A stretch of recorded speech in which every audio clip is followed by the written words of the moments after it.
હે guys, welcome back to another video.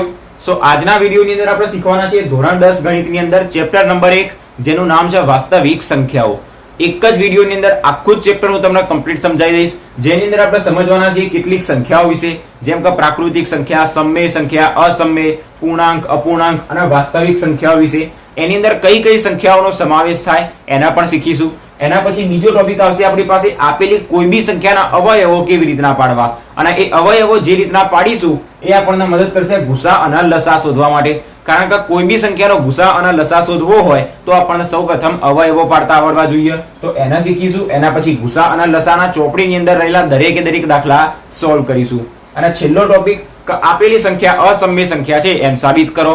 એ પણ બહુ સરળ રીતે અને સિમ્પલ ટ્રીક સાથે તમને સમજાવી દઈશ. કમ્પ્લીટ તમને આઈડિયા આવી જશે કે એને કેવી રીતના ગણવું અને કેવી રીતના સાબિત કરવું. સ્ટાર્ટ કરીએ ટોપિક નંબર 1 થી, જેનું નામ છે સંખ્યાઓ વિશે. તો દરેકે દરેક સંખ્યા વિશે આપણે કેટલીક માહિતી લઈ લઈએ. જેમ કે પહેલા નંબરની અંદર સંખ્યા આવે પ્રાકૃતિક સંખ્યા. પહેલી સંખ્યા આવશે પ્રાકૃતિક સંખ્યા, જેને કહીશું આપણે નેચરલ નંબર, જેને આપણે દર્શાવીશું n તરીકે. હવે પ્રાકૃતિક સંખ્યાની અંદર કઈ કઈ સંખ્યાનો સમાવેશ થાય એને સમજીએ. પ્રાકૃતિક સંખ્યા સ્ટાર્ટ ક્યાંથી થશે? 1 થી, 2 થી, 3, 4, 5, 6 ક્યાં સુધી જઈ જશે? અનંત તરફ જઈ જશે. દરેકને સંખ્યા રેખા વિશે થોડો ખ્યાલ હશે. આપણી પાસે સંખ્યા રેખા હોય, વચ્ચે 0 હોય, 1 હોય, પછી 2 હોય, 3, 4, 5 અનંત તરફ જઈ જાય. -1, -2, -3 આ બાજુ માઇનસમાં અનંત તરફ જઈ જાય. ડન. તો 0 પછીની જેટલી બી સંખ્યા રહી કે જે દરેકે દરેક સંખ્યા ધન હોય, આ વચ્ચેની 0, જમણી બાજુ દરેક સંખ્યા ધન, ડાબી બાજુ દરેકે દરેક સંખ્યા ઋણ. તો જેટલી બી ધન સંખ્યા રહી એ દરેકે દરેક સંખ્યાનો સમાવેશ શેમાં થાય? પ્રાકૃતિક સંખ્યામાં થાય. જેમ કે 1, 2, 3, 4, 5 અને અનંત તરફ જઈ જશે. યાદ રાખજો, 1 અને 2 ની વચ્ચે રહેલી 1.5, 1.3, પછી 1.8 આ બધી પોઈન્ટ વાળી સંખ્યાનો સમાવેશ પ્રાકૃતિક સંખ્યામાં થશે નહીં. એટલું ખાલી યાદ રાખવાનું. તો બસ પ્રાકૃતિક સંખ્યા મતલબ કઈ સંખ્યા? 1 થી સ્ટાર્ટ થશે, 2, 3, 4, 5 આગળ અનંત તરફ જઈ જશે. બીજા નંબરની અંદર આપણી પાસે સંખ્યા આવશે પૂર્ણાંક સંખ્યા. પૂર્ણાંક સંખ્યા. પૂર્ણાંક સંખ્યાને આપણે દર્શાવીશું z તરીકે. હવે આની અંદર કઈ કઈ સંખ્યાનો સમાવેશ થશે?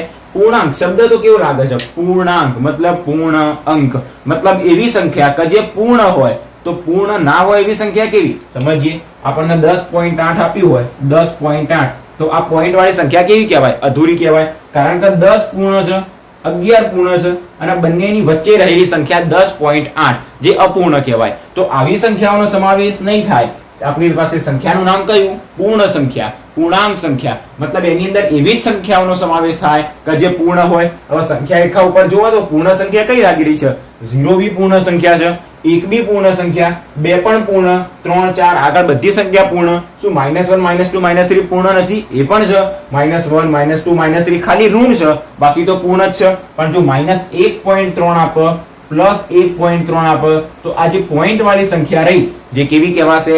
અપૂર્ણાંક કહેવાશે. તો આ બધી સંખ્યાઓ અપૂર્ણાંક. પણ પૂર્ણ સંખ્યા કઈ? તો કે જેટલી બી 1, 2, 3, 0, -1, -2, -3 આ બધી સંખ્યા કેવી કહેવાય? પૂર્ણાંક સંખ્યા. તો એની અંદર કોનો સમાવેશ થાય?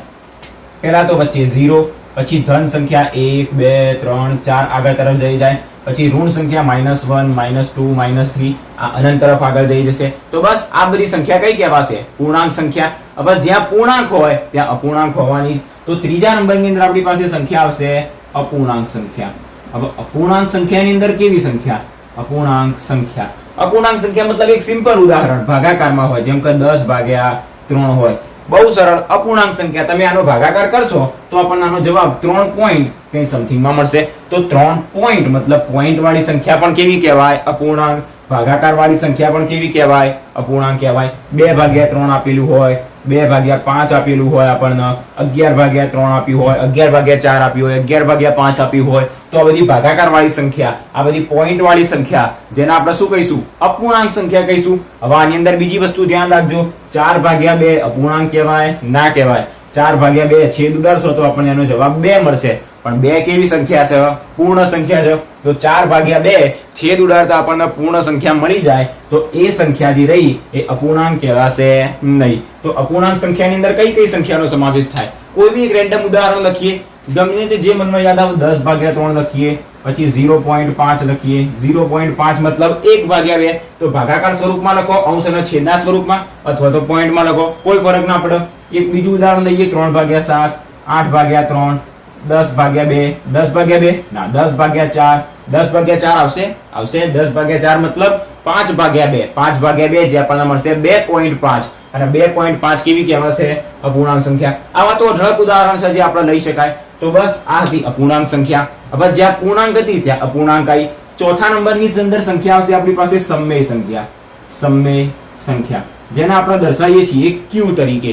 હવે સમમેય સંખ્યાની અંદર કઈ સંખ્યા આવે? તો ઉપર જે ત્રણ સંખ્યા જોઈ એ ત્રણ સંખ્યાનો સમાવેશ સમમેય સંખ્યામાં થઈ જશે. એની અંદર પ્રાકૃતિક સંખ્યા પણ આવી જશે, એની અંદર પૂર્ણાંક સંખ્યા પણ આવી જશે અને એની અંદર અપૂર્ણાંક સંખ્યા પણ આવી જશે. તો બસ સમમેયની અંદર રહેલી બધી જ સંખ્યા, પ્રાકૃતિક, પૂર્ણાંક, અપૂર્ણાંક બધી જ સંખ્યા. તો શું એવી કોઈ સંખ્યા ખરી કે જે સમમેયમાં ના આવે? હા, જ્યાં સમમેય હોય ત્યાં અસમમેય તો હોવાની જ. અસમમેય જે છે આપણી 5મા નંબરની સંખ્યા. તો સમમેય સંખ્યામાં અસમમેયનો સમાવેશ નહીં થાય. તો અસમમેય સંખ્યા મતલબ કેવી સંખ્યા? અસમમેય આપણે આ ચેપ્ટરની અંદર જોવાની છે. સાબિત કરો કે આપેલી સંખ્યા અસમમેય સંખ્યા છે. સમમેય સંખ્યા મતલબ બધી સંખ્યા અને અસમમેય સંખ્યા મતલબ યાદ રાખવાનું વર્ગમૂળ વાળી સંખ્યા. વર્ગમૂળમાં 3 જેનું સંપૂર્ણ વર્ગમૂળ ના નીકળે એવું. વર્ગમૂળમાં 4 જે રહ્યું, વર્ગમૂળમાં 4 તમે કરો તો તમને 2 જવાબ મળે. તો 2 તો પૂર્ણાંક કહેવાય, 2 તો પ્રાકૃતિક પણ કહેવાય. તો 2 જે રહી એ અસમમેય સંખ્યામાં આવશે નહીં. અસમમેય સંખ્યા મતલબ એવી સંખ્યા કે જેનું સંપૂર્ણ વર્ગમૂળ ના નીકળે. જેમ કે વર્ગમૂળમાં 3, વર્ગમૂળમાં 5, વર્ગમૂળમાં 7, વર્ગમૂળમાં 11, વર્ગમૂળમાં 12 નું એક ઉદાહરણ લઈએ તો વર્ગમૂળમાં 12. કોઈ કહેશે આ પૂર્ણાંક છે કે અપૂર્ણાંક? પૂર્ણાંક છે કે અપૂર્ણાંક? અસમમેય સંખ્યા. ઓકે, તો વર્ગમૂળમાં 12 જેને આપણે કેવી રીતના લખી શકાય? 4 તરી 12. હવે 4 નું વર્ગમૂળ કેટલું થશે? 2 અને વર્ગમૂળમાં 3 એમના એમ રહેશે. તો 2 વર્ગમૂળમાં 3 જો અહીંયા આગળ વર્ગમૂળ તો આવ્યું જ ને. તો વર્ગમૂળમાં 3 કેવી સંખ્યા કહેવાશે? અસમમેય. સાથે સાથે 2 વર્ગમૂળમાં 3 પણ કેવી કહેવાશે? અસમમેય કહેવાશે. હવે 1 ના છેદમાં વર્ગમૂળમાં 2 આપ્યું હોય, 1 ના છેદમાં વર્ગમૂળમાં 3 આપ્યું હોય, એ પણ સંખ્યા કેવી કહેવાશે? અસમમેય સંખ્યા. તો અસમમેય સંખ્યા મતલબ બધી વર્ગમૂળ વાળી સંખ્યા. વર્ગમૂળમાં 3, 5, 7, 11, 2 વર્ગમૂળમાં 2. આ 2 વર્ગમૂળમાં 2 પણ કેવી કહેવાય? અસમમેય. 2 વર્ગમૂળમાં 3 પછી 3 પ્લસ વર્ગમૂળમાં 3 આવું પણ આવ્યું છે કે 3 પ્લસ 2 વર્ગમૂળમાં 5. કોઈ બી એવી સંખ્યા કે જેનું સંપૂર્ણ વર્ગમૂળ ના નીકળે અને એની અંદર રહેલી પછી કોઈ બી સંખ્યા હોય એ સંખ્યા કેવી કહેવાશે? અસમમેય સંખ્યા કહેવાશે. અને સમમેયની અંદર ખબર પડી ગઈ. સમમેય સંખ્યામાં શું હોય? બધી પ્રાકૃતિક સંખ્યા પણ આવી જાય, પૂર્ણાંક પણ આવી જાય, અપૂર્ણાંક પણ આવી જાય. પણ સમમેયની અંદર આવી વર્ગમૂળ વાળી સંખ્યાનો સમાવેશ થશે નહીં. અને વર્ગમૂળ વાળી સંખ્યાનો સમાવેશ કોના થશે? અસમમેય સંખ્યામાં થશે. હજી આપણી પાસે છેલ્લી સંખ્યા કે જે આપણા ચેપ્ટરનું નામ છે વાસ્તવિક સંખ્યા, જેને આપણે કહીશું રિયલ નંબર, કે જેની અંદર દરેકે દરેક સંખ્યાનો સમાવેશ થઈ જશે. કઈ સંખ્યા આપણી પાસે આવશે? વાસ્તવિક સંખ્યા, જેને આપણે r તરીકે દર્શાવીશું, જેને કહીશું રિયલ નંબર. એની અંદર આપણી પાસે પ્રાકૃતિક સંખ્યા પણ આવી જશે, પૂર્ણાંક સંખ્યા પણ આવી જશે. પ્રાકૃતિક મતલબ થશે n, z. અપૂર્ણાંક સંખ્યા પણ આવી જશે એની અંદર. હવે જો આ 3 સંખ્યા આવી ગઈ n, z અને અપૂર્ણાંક, તો એ તો શું થઈ ગયું? આપણી પાસે q જ થઈ ગયું. તો એને આપણે સીધો જ q લખી શકાય. સાથે સાથે અસમમેય સંખ્યા પણ આવી જશે. તો સંખ્યા રેખા ઉપર રહેલી કોઈ પણ સંખ્યા, તમે 0 લો, ધનની અંદર લો, ઋણ સંખ્યા લો, પોઈન્ટ વાળી લો, પોઈન્ટ વગરની, અપૂર્ણાંક લો, ભાગાકાર વાળી આવી, જેમ કે 1/2 તો અસમમેય, 11/3 10.5 આ 10.8. કોઈ પણ સંખ્યા રેખા ઉપર રહેલી કોઈ પણ સંખ્યા, જે કઈ સંખ્યા કહેવાશે? વાસ્તવિક સંખ્યા. તો બસ સંખ્યાઓ વિશે અહીંયા આગળ આપણી માહિતી પૂરી થઈ ગઈ. અને મેઇન વસ્તુ આની અંદર એ સમજવાની છે કે દરેકે દરેક પ્રાકૃતિક સંખ્યા એ પૂર્ણાંક સંખ્યાની અંદર આવી જાય. આ વસ્તુનું ખાસ ધ્યાન રાખજો. પ્રાકૃતિક સંખ્યા જે 1 થી 5 અનંત તરફ, ધન અનંત તરફ જઈ રહી છે, તો જો અહીંયા પણ 1, 2, 3, 4, 5 ધન અનંત તરફ જઈ રહી છે. મતલબ દરેકે દરેક પ્રાકૃતિક સંખ્યા એ પૂર્ણાંક સંખ્યામાં આવી જાય. દરેકે દરેક પૂર્ણાંક સંખ્યા જે રહી એ સમમેય સંખ્યામાં આવી જાય. દરેકે દરેક પૂર્ણાંક અપૂર્ણાંકમાં ના આવે, કારણ કે અપૂર્ણાંક તો કેવી હોય કે જે પૂર્ણ ના હોય એ બધી અપૂર્ણ હોય, જેમ કે ભાગાકાર વાળી, પોઈન્ટ વાળી. તો આ બધી સંખ્યામાં ના આવે. પણ આ બંનેનો સરવાળો તમે કરો પૂર્ણાંક અને અપૂર્ણાંકનો, તો તમને સમમેય સંખ્યા મળી જાય. કારણ કે પ્રાકૃતિક પૂર્ણાંકમાં આવી ગઈ અને પૂર્ણાંક અને અપૂર્ણાંક બંનેનો સરવાળો શેમાં આવી જાય? સમમેયમાં આવી જાય. તો યાદ રાખજો, બધી જ પ્રાકૃતિક સંખ્યા જે રહી, બધી જ પ્રાકૃતિક સંખ્યા શેની અંદર આવી જશે તો કે z ની અંદર આવી જશે. z મતલબ શું થશે? પૂર્ણાંક સંખ્યા. n આ શું કહેવાશે? બિલોંગ્સ ટુ કહેવાશે. મતલબ દરેકે દરેક પ્રાકૃતિક સંખ્યા આની અંદર રહેલી છે, એનો એક ઘટક છે. તો દરેકે દરેક પ્રાકૃતિક સંખ્યા z ની અંદર આવેલી. આ બિલોંગ્સ ટુ યાદ ના રહે તો કોઈ વાંધો નહીં, હાલ ખાલી એટલું યાદ રાખજો કે બિલોંગ્સ ટુ નો મતલબ શું થશે તો કે n z માં આવેલું છે, મતલબ પ્રાકૃતિક સંખ્યા z માં આવેલી છે, મતલબ પૂર્ણાંક સંખ્યામાં આવેલી છે. હવે દરેકે દરેક z જે રહ્યો એ સમય સંખ્યામાં છે, મતલબ z શેની અંદરથી બિલોંગ કરે છે? સમય સંખ્યામાંથી. હવે દરેકે દરેક સમય સંખ્યા પાછી શેમાંથી બિલોંગ કરે છે તો કે વાસ્તવિક સંખ્યામાંથી. તો બસ આટલી જ વસ્તુ આપણે સમજવાની હતી. આ સૌથી મેઇન છે આપણી પાસે. દરેકે દરેક પ્રાકૃતિક સંખ્યા પૂર્ણાંક સંખ્યામાં આવી જાય. દરેકે દરેક પૂર્ણાંક સંખ્યા એ આપણી પાસે સમય સંખ્યામાં આવી જાય, અને દરેકે દરેક સમય સંખ્યા શેની અંદર આવી જાય તો કે વાસ્તવિક સંખ્યાની અંદર. મતલબ આ n લઈએ તો આની અંદર આવવાનું છે, કારણ કે n z માં આવી ગયું અને z q માં આવી ગયું તો n ઓટોમેટિક q ની અંદર આવી જવાનું છે. હાલ તમે ખાલી એટલું યાદ રાખજો કે દરેકે દરેક પ્રાકૃતિક સંખ્યા પૂર્ણાંકમાં આવી જાય, દરેકે દરેક પૂર્ણાંક અને અપૂર્ણાંક સંખ્યા સમય સંખ્યામાં આવી જાય. સમય અસમય કોઈ પણ સંખ્યા લો એ આપણી પાસે વાસ્તવિક સંખ્યાની અંદર આવી જાય. તો બસ આપણો પહેલો ટોપિક કે જે સંખ્યાઓ વિશે શીખવાનું હતું અહીંયા આગળ પૂરું થઈ ગયું. આગળ આપણે શીખીએ આપેલી સંખ્યાના અવયવો કેવી રીતના પાડવા. એના 2 વડે ભગાય, 3 વડે ભગાય, 4 વડે, 5 વડે કેવી રીતના એના અવયવો પાડવા. બહુ સરળ રીતે અને સિમ્પલ ટ્રીક સાથે સમજીએ એને. હવે આપણો બીજો ટોપિક અવયવો પાડતા શીખવાના. તો બસ કોઈ બી એક સંખ્યા લઈએ અને એના અવયવો પાડતા શીખીએ. સૌથી પહેલા બેઝિક સંખ્યાથી સ્ટાર્ટ કરીએ, જેમ કે 8. 8 ના અવયવો કેવી રીતના પાડવાના. તો બસ અહીંયા આગળ 8 લખી દેવાનું. બે રીત થાય, એક આપણે જે ઝાડ જેવું બનાવીએ એવી રીતના પણ બનાવી શકાય, અને આપણે આવી રીતના પણ શું કરી શકાય, એના અવયવો પાડી શકાય. તો 8 ના સૌપ્રથમ કોના વડે ભાગવાનો ટ્રાય કરવાનો? 2 વડે.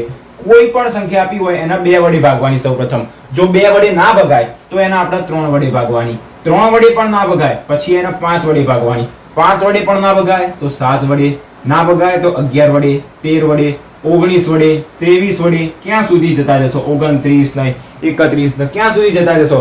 ચેક કરતા જવાનું. ના ભગાય તો આગળ તરફ જતા જવાનું. હવે 2 વડે કઈ સંખ્યા વિભાજ્ય હોય તો જેનો એકમનો અંક યુગ્મ હોય. એકમનો અંક યુગ્મ હોય, જેમ કે 138 તો 8 કેવી કહેવાય? યુગ્મ, મતલબ બેકી સંખ્યા. પછી 142 હોય તો 2 કેવી કહેવાશે? યુગ્મ સંખ્યા, મતલબ બેકી સંખ્યા. તો જેનો એકમનો અંક 2 હોય અથવા તો 0 હોય, એ જેનો એકમનો અંક યુગ્મ હોય અથવા તો 0 હોય, જેમ કે 110, પછી 120, 440, એનો એકમનો અંક કયો છે? 0. તો આવી દરેકે દરેક સંખ્યા 2 વડે વિભાજ્ય હશે. હવે જોઈએ 3 વડે કઈ સંખ્યા વિભાજ્ય છે. કોઈ બી એક રેન્ડમ સંખ્યા લખી દઉં, જેમ કે 140, 134 લખી. તો અહીંયા આગળ શું આ સંખ્યા એ 3 વડે વિભાજ્ય છે? એ ચેક કરવું હોય તો શું કરવાનું? 1, 3 અને 4 આ ત્રણે 3 નો સરવાળો કરી દઈએ. 3 ને 1 4, 4 ને 4 થશે 8. તો શું 8 એ 3 વડે વિભાજ્ય છે? તો કે ના. તો આ સંખ્યા પણ 3 વડે વિભાજ્ય નથી. તો બીજી એક સંખ્યા લઈએ 63. શું 63 એ 3 વડે વિભાજ્ય છે? ખબર નહીં આપણને. તો આ બંનેનો સરવાળો કરીએ. 6 ને 3 9. શું 9 3 વડે વિભાજ્ય છે? તો કે હા. તો 63 પણ 3 વડે વિભાજ્ય છે. તો કઈ સંખ્યા 3 વડે વિભાજ્ય છે અને કઈ સંખ્યા 3 વડે વિભાજ્ય નથી એને શોધવા માટે આ રીત. 5 કોના વડે વિભાજ્ય હોય? જેનો એકમનો અંક 5 હોય. 125, 625, પછી આવશે 225, 235, કોઈ બી સંખ્યા લઈ શકો તમે. 195, જેનો એકમનો અંક 5 હોય એ 5 વડે વિભાજ્ય હોય. બીજી સંખ્યા કે જેનો એકમનો અંક 0 હોય એવી સંખ્યા પણ 5 વડે વિભાજ્ય હોય. હવે વિચારો, જેનો એકમનો અંક 0 હોય એના આપણે 5 વડે શું કરવા ભાગીએ? કારણ કે એ તો ડાયરેક્ટલી 2 વડે ભાગી શકાય છે. તો પહેલા એના 2 વડે ભાગીશું, પછી જો એકમનો અંક 5 મળે તો એના આપણે 5 વડે ભાગવાની. 7 વડે ભાગવાની, 11 વડે ભાગવાની કોઈ ટ્રીક જ નહીં. આવશે એટલે એના જોઈ લેવાના. તો સ્ટાર્ટ કરીએ. 8 ના આપણે સૌપ્રથમ અવયવો પાડતા શીખીએ. 8 ને સૌપ્રથમ કોના વડે ભાગવાના? 2 વડે. તો શું મળશે આનો જવાબ? 4 દુ 8. 4 ના ભાગીએ તો 2 દુ 4. આવી રીતના ગુણાકાર થશે. આનો ગુણાકાર થઈને જવાબ અહીંયા આગળ મળશે. આ 2 ના ભાગીએ તો 1 દુ 2. ઓકે. તો અહીંયા આગળ જે ડાબી બાજુ આપણને મળે એ શું મળે? એના અવયવો શું મળ્યા? 2 2 2. મતલબ બધાનો ગુણાકાર કરવાનો. તો 2 ગુણ્યા 2 ગુણ્યા 2. હવે યાદ કરો, જો દરેકનો આધાર સરખો હોય તો ઘાતનો સરવાળો થાય. અહીંયા 2 મતલબ 2 ની 1 ઘાત, 2 ની 1 ઘાત, 2 ની 1 ઘાત. તો 2 ની 1 પ્લસ 1 પ્લસ 1 ઘાતનો સરવાળો. 1 વખત 1 વખત 1 વખત 3 વખત થઈ તો 2 ની 3 ઘાત. તો 2 ની 3 ઘાત એ શું પડ્યું? 8 ના અવયવો. બીજું એક ઉદાહરણ લઈએ 16 માટે. તો 16 ના અવયવો પાડીએ. 16 ના અવયવો આ બીજી ઝાડવાળી રીત કોઈને એવી રીતના કરવી હોય તો એવી રીતના કરી શકાય. 16 ના સૌપ્રથમ 2 વડે ભાગીએ તો શું મળશે? 8 દુ 16. 8 ના ભાગીએ તો કે 4 દુ 8. 4 ને ભાગીએ તો 2 દુ 4 અને 1 દુ થશે 2. તો જે ડાબી બાજુ મળ્યા આ બધા શું કહેવાશે? 16 ના અવયવો. તો 16 ના અવયવો કેટલા મળ્યા? 2 ગુણ્યા 2 ગુણ્યા 2 ગુણ્યા 2. કેટલી વખત? 4 વખત 2, મતલબ 2 ની 4 ઘાત. 32 કરશો તો 2 ની 5 ઘાત. 64 કરશો તો 2 ની 6 ઘાત મળશે. બીજી કોઈ સંખ્યા લઈએ 6. 6 ના અવયવો પાડીએ. 6 ના અવયવો કેવી રીતના પાડવા? તો 6 ના સૌપ્રથમ 2 વડે ભાગવાની. કોઈ પણ સંખ્યાના સૌથી પહેલા 2 વડે ભાગવાની. જો એ 2 વડે ના ભગાય તો જ એને 3 વડે ભાગવા જવાનું. તો 2 ને 3 ને સોરી 6 ના સૌપ્રથમ 2 વડે ભાગીએ તો 3 દુ થશે 6. જેના વડે ભાગીએ એ ડાબી બાજુ લખીશું. ઓકે, તો 3 દુ થશે 6. હવે 3 કોના વડે વિભાજે? કોઈ વડે નહીં, તો 1 વડે. તો 1 તરી થશે 3. જે ડાબી બાજુ મળ્યા એ આપણા 6 ના અવયવો. તો 6 ના અવયવો 2 અને 3, મતલબ 2 ગુણ્યા 3. આપણને શું મળી ગયા? 6 ના અવયવો. બસ આવી રીતના અવયવો પાડવાના છે. જેમ જેમ દાખલા સોલ્વ કરતા જઈશું ઘણા બધા દાખલાનો આપણે લસા અને ગુસા શોધવાનું છે. તો ઘણા બધા દાખલાના આપણે અવયવો પણ પાડવાના છે. તો અહીંયા આગળ વધારે દાખલા સોલ્વ કર્યા કરતા સીધા જ ગુસા અને લસાના દાખલામાં જઈએ અને એની અંદર અવયવો પાડતા ડિટેલમાં શીખીએ. સાથે સાથે ગુસા અને લસા પણ શોધતા શીખી જઈએ. એક કામ કરીએ, સૌપ્રથમ હું તમને બેઝિક થી શીખવાડી દઉં કે લસા અને ગુસા કોઈ પણ સંખ્યાનો કેવી રીતના શોધવો. તો એક રેન્ડમ કોઈ ઉદાહરણ લઈ લઈએ. જેમ કે લઈએ કોઈ ઉદાહરણ. એક તો સંખ્યા 6 જ લઈ લઈએ. પહેલી સંખ્યા લઈએ 6 અને બીજી સંખ્યા લઈએ 12, 18 લઈએ. ઓકે, 18 લઈએ. ડન. 6 ના અવયવો પાડવાના. કોઈ બી સંખ્યાનો અવયવ, લસા શોધવો હોય કે ગુસા શોધવો હોય, સૌપ્રથમ શું કરવાના? એના અવયવો પાડવાના. અને લસા અને ગુસા શોધવા માટે 2 રીત. પહેલી અવિભાજ્ય અવયવીકરણની રીત અને બીજા નંબરની અંદર રીત આવશે જેમાં લસા આપ્યો હશે અને સૂત્રનો ઉપયોગ કરીને ગુસા શોધવાનો છે, કાં તો ગુસા આપ્યો હશે અને સૂત્રનો ઉપયોગ કરીને લસા શોધવાનો છે. જેમ જેમ દાખલા આવતા જશે હું તમને સમજાવતો જઈશ, તમને કમ્પ્લીટ આઈડિયા આવતો જશે. હવે 6 ના અવયવો પાડવાના. સૌપ્રથમ કોઈ બી સંખ્યાના આપણે લસા કે ગુસા શોધવો હોય એના સૌથી પહેલા અવયવો પાડી દેવાના. તો ચાલો 6 ના અવયવો પાડીએ. 6 ના અવયવો કેવી રીતના પડશે? 3 દુ 6, 1 તરી 3. તો ડાબી બાજુ 2 અને 3. 2 અને 3 મતલબ 2 ગુણ્યા 3. હવે 18 ના અવયવો પાડીએ. 18 ના અવયવો કેટલા પડશે? 6 તરી 18. ના, યાદ રાખો હંમેશા પેલા 2 વડે ભાગવાના. તો 2 વડે ભાગી શકાય ને 18 ને? તો કે હા, ભાગી જ શકાય ને. 9 દુ 18. હવે 9 ના 2 વડે આપણે નહીં ભાગી શકાય તો 3 વડે ભાગવાના. જો ભગાય તો પછી 3 તરી થશે 9. હવે 3 મતલબ 1 તરી 3. તો જે ડાબી બાજુ રહ્યા એ આપણને શું મળે? 18 ના અવયવો 2 3 3. તો 2 3 3 બધાના વચ્ચે ગુણાકાર. હવે યાદ રાખવાનું, એવી કોઈ સંખ્યા જે વારે વારે રિપીટ થતી હોય, જેમ કે 3 ગુણ્યા 3 આયા. આગળ તમને સમજાય તો 2 ગુણ્યા 2 ગુણ્યા 2 મતલબ 2 ની 3 ઘાત. તો 3 ગુણ્યા 3 મતલબ 3 ની 1 ઘાત. 3 ની 1 ઘાત ગુણાકાર છે, આધાર સરખો તો ઘાતનો સરવાળો. તો 2 ગુણ્યા 3 ની 1 પ્લસ 1 મતલબ 2 ઘાત, જેને કહીશું 3 નો સ્ક્વેર. તો આપણને 6 અને 18 ના શું મળી ગયા? અવયવો. જે અવયવો પાડીએ એ બધું જ કામ રફમાં કરવાનું. અને હવે આપણે શોધીએ એના માટે લસા અને ગુસા. પહેલા નંબરની અંદર જોઈએ ગુસા. ગુસા મતલબ કહેવાશે ગુરુત્તમ સામાન્ય અવયવ. લસા મતલબ કહેવાશે લઘુત્તમ સામાન્ય અવયવ. લઘુત્તમ મતલબ નાનામાં નાનો, ગુરુત્તમ મતલબ મોટામાં મોટો. એને છોડીએ અને આપણે ગુસા શોધીએ. ગુસા, જ્યારે બી ગુસા શોધીએ તો કૌંસની અંદર 2 સંખ્યાઓ લખવાની. 6 અને 18 નો ગુસા શોધવો તો 6 અલ્પવિરામ 18. ડન. અને આનો ગુસા કેટલો થશે? તો હવે ગુસા મતલબ એવી સંખ્યા કે જે બંનેની અંદર હાજર હોય. હવે એવી કઈ સંખ્યા છે કે જે બંનેમાં હાજર હોય? 6 અને 18 ની અંદર ભાઈ અવયવો જોવાના. 6 અને 18 જોવાના જ નહીં. હવે આપણે જ્યાં અવયવો પાડ્યા એની અંદર એવી કઈ સંખ્યા છે કે જે બંનેમાં હાજર છે? અહીંયા આગળ 2 છે, અહીંયા પણ 2 છે, મતલબ 2 એ બંનેમાં હાજર છે. તો 2. પછી અહીંયા પણ 3 છે, અહીંયા 3 નો સ્ક્વેર છે. 3 નો સ્ક્વેર છે પણ અહીંયા તો એક જ વખત 3 છે, મતલબ અહીંયાથી એવું જોઈએ. અહીંયા ધ્યાન રાખો. હવે આના ભૂલી જઈને અહીંયા ધ્યાન રાખો. આ એક 3 છે અને અહીંયા 2 3 છે. તો આ બંને 3 મેચ થાય છે, પણ હવે આની સાથે બીજી કોઈ સંખ્યા મેચ થતી નથી. તો આ બંને 3 જે રહ્યા એ બંનેમાં છે. તો 3 જે રહ્યા એ પણ બંનેમાં છે. તો આ તગડાને જોવાનો નહીં, કારણ કે આ તગડા સાથે મેચ કરતો બીજો કોઈ 3 નથી. જેના સાથે જે મેચ થાય એ કરવાનું. અહીંયા 2 હતા, અહીંયા પણ 2 હતા, તો લખી દીધા. અહીંયા 3 હતા, અહીંયા પણ 3 હતા, તો લખી દીધા. હવે આ 3 સાથે મેચ કરવા કોઈ બીજો તગડો નતો, તો એ આપણો ગુસાની અંદર આવશે નહીં. તો બરાબર. હવે જે સંખ્યા બંનેની અંદર હાજર હોય એનો ગુણાકાર, મતલબ 2 ગુણ્યા 3 તો કે 6. 6 આપણને શું મળી ગયો? આપેલી સંખ્યાનો ગુસા. બહુ સરળ. હવે એવી રીતના લસા શોધીએ. જ્યારે બી લસા શોધીએ કે ગુસા શોધીએ કૌંસની અંદર 2 સંખ્યાઓ લખી દેવાની. બરાબર. લસા મતલબ શું? જેટલી બી સંખ્યા આપી હોય બધાનો ગુણાકાર, મોટામાં મોટી જેટલી બી સંખ્યા હોય બધાના લઈ લેવાની. જેમ કે અહીંયા આગળ 2 છે, 3 છે, અહીંયા આગળ 2 છે, 3 છે, 3 છે, તો બધી જ સંખ્યા અહીંયા આગળ 2 છે, અહીંયા પણ 2 છે, તો 2 જ લેવાની. જો મોટામાં મોટી હોય, હવે 2 અને 2 માં મોટું કોણ? અરે ભાઈ 2, તો બસ 2 આવી ગયો. હવે અહીંયા આગળ 3 છે, અહીંયા 3 નો સ્ક્વેર છે, તો મોટી કઈ? તો કે 3 નો સ્ક્વેર. હંમેશા લસાની અંદર મોટી સંખ્યા જ લેવાની, તો ગુણ્યા 3 નો સ્ક્વેર એ મોટી છે, અને 3 ના સ્ક્વેર ની અંદર 3 ઓલરેડી આવી જાય. આ 3 ગુણ્યા 3 ની અંદર એક વખત 3 આવી જ જાય, તો એ 3 નો સ્ક્વેર જે આપણે લઈશું લસાની અંદર, તો બરાબર 2 ગુણ્યા 3 નો સ્ક્વેર 9, 9 દુ થશે 18. તો 18 આપણને શું મળશે? આપેલી સંખ્યા માટેનો લસા. તો બસ આવી રીતના આગળ ઘણા બધા દાખલાને સોલ્વ કરવાના છે, અને સેમ ટુ સેમ આવી રીતના અવયવો પાડીશું, સેમ ટુ સેમ એનો ગુસા અને લસા શોધીશું. એક જ મેથડ છે. હવે એક એક્ઝામ્પલ લઈએ, એના દ્વારા હું તમને સમજાવું કે કેવી રીતના એક્ઝામની અંદર સ્ટેપ બાય સ્ટેપ દાખલો ગણવો, જેથી પૂરા માર્ક્સ મળી જાય અને કમ્પ્લીટ આપણને સમજણ પણ પડી જાય. તો બસ આના પૂછી દઈએ અને એક્ઝામ્પલના દાખલા ગણવાના સ્ટાર્ટ કરીએ. ઉદાહરણના દાખલા. પહેલા જોઈએ ઉદાહરણ નંબર 2.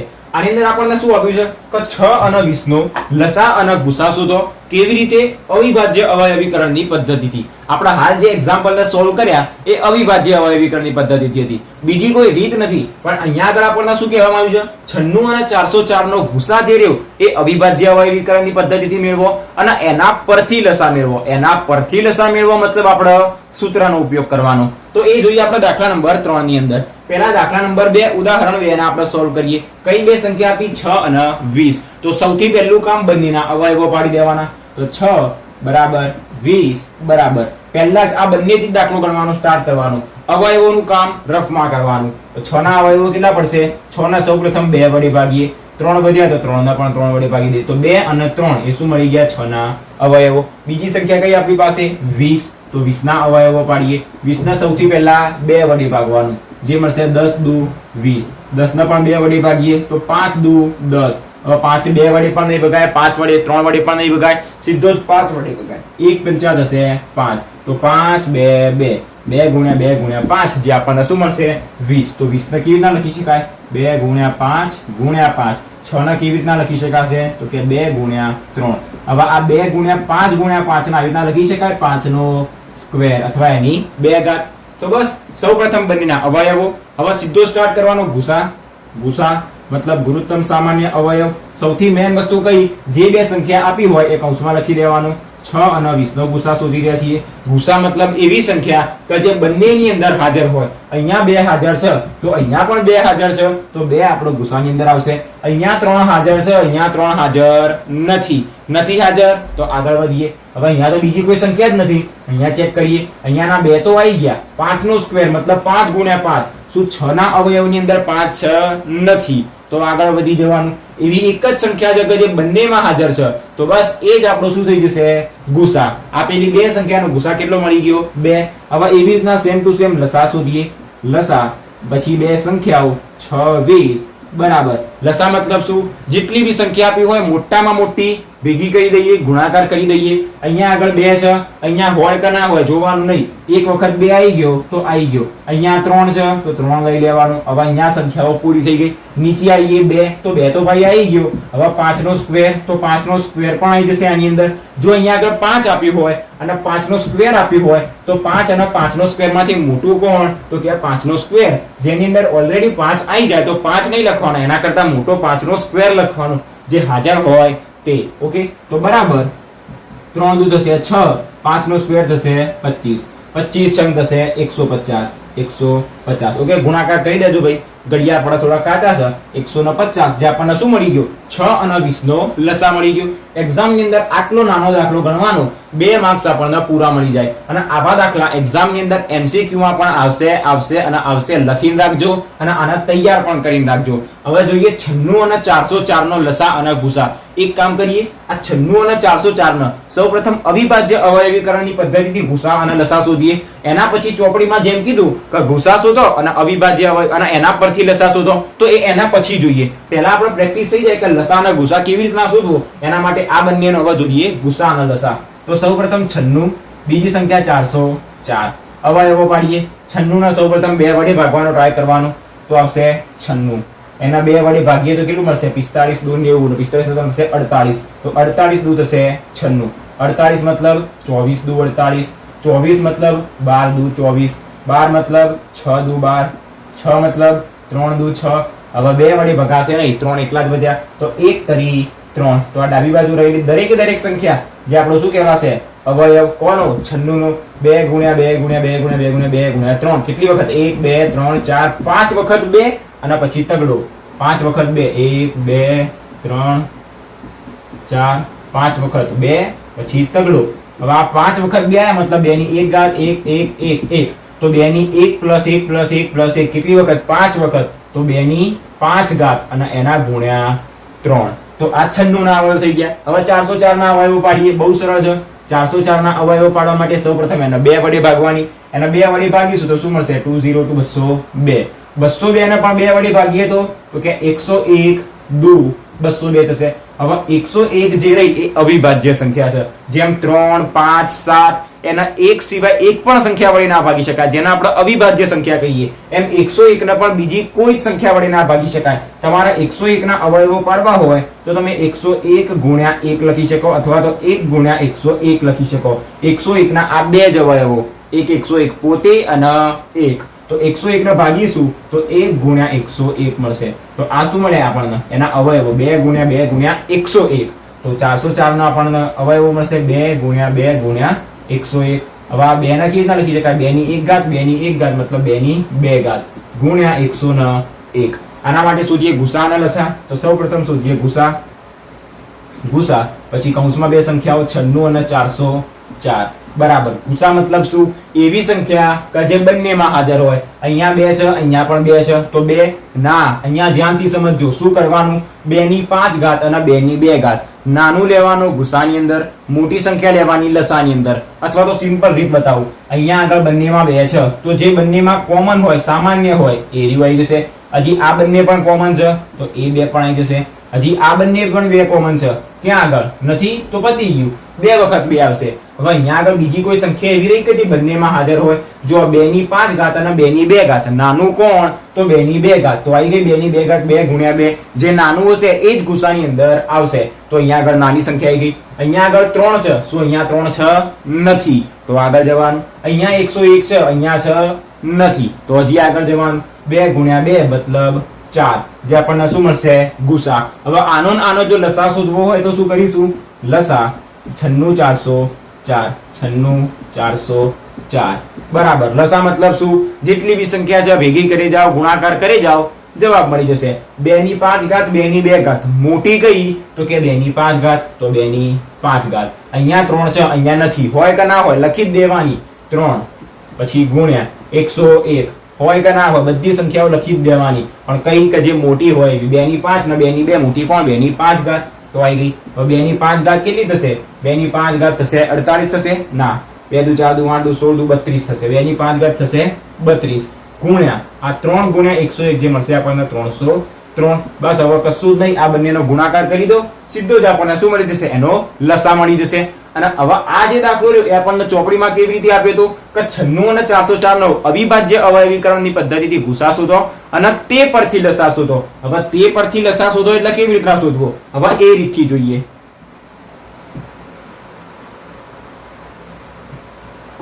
તો આના આપણે ગણીએ બીજી રીતથી કે જેમાં આપણને રિયલ રીતના જે પૂછવામાં આવ્યું છે એ રીતથી. તમને એક્ઝામમાં આ રીતથી પણ પૂછી શકે. કોઈ બી 2 સંખ્યા આપી હોય, 3 સંખ્યા આપી હોય, લસા અને ગુસા તો બહુ સરળતાથી હવે શોધી શકાય. હવે આના માટે શું કહેવામાં આવ્યું કે અવિભાજ્ય અવયવીકરણની પદ્ધતિથી ગુસા શોધો. તો શોધી દીધો અને તે પરથી લસા શોધો.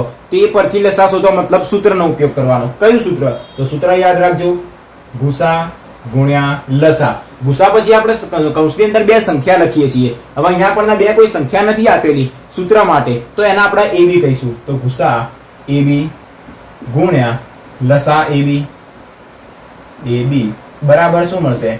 A ગુણ્યા B. સરળ સૂત્ર. ગુસા ગુણ્યા લસા બરાબર A ગુણ્યા B. A અને B શું? તો આપણને જે 2 સંખ્યાઓ આપેલી હશે એક હશે A અને બીજી હશે B. તો બસ આના હવા ભૂસી દઈએ અને આ સૂત્રનો ઉપયોગ કરીને શું કરીએ, આ દાખલાને ગણીએ. આ દાખલાની અંદર શું કહેવામાં આવ્યું હતું કે એનો ભૂસા સૂત્રો અવિભાજ્ય અવયવીકરણની પદ્ધતિથી જે આપણે શોધી દીધો અને તે પરથી લસા મેળવો. આ તો આપણે લસા શા માટે શીખ્યા કે દાખલાની પ્રેક્ટિસ થાય એના માટે. અને હવે આપણે શીખીએ જે રિયલમાં એમને પૂછ્યું છે કે તે પરથી લસા મેળવો. તે પરથી લસા મતલબ સૂત્રનો ઉપયોગ કરીએ. તો હવે આપણે ડાયરેક્ટ લખીશું સૂત્ર કે ભૂસા AB ગુણ્યા લસા AB બરાબર A ગુણ્યા B. શું A ગુણ્યા B? અહીંયા બે સંખ્યા જોવા આપેલી છે, સૂત્ર માટે આપણે AB યાદ રાખીશું. દાખલાની અંદર તો 96 404 આપી છે, તો ભૂસા 96 404 ગુણ્યા લસા AB મતલબ 96 404 બરાબર શું થશે, A ગુણ્યા B.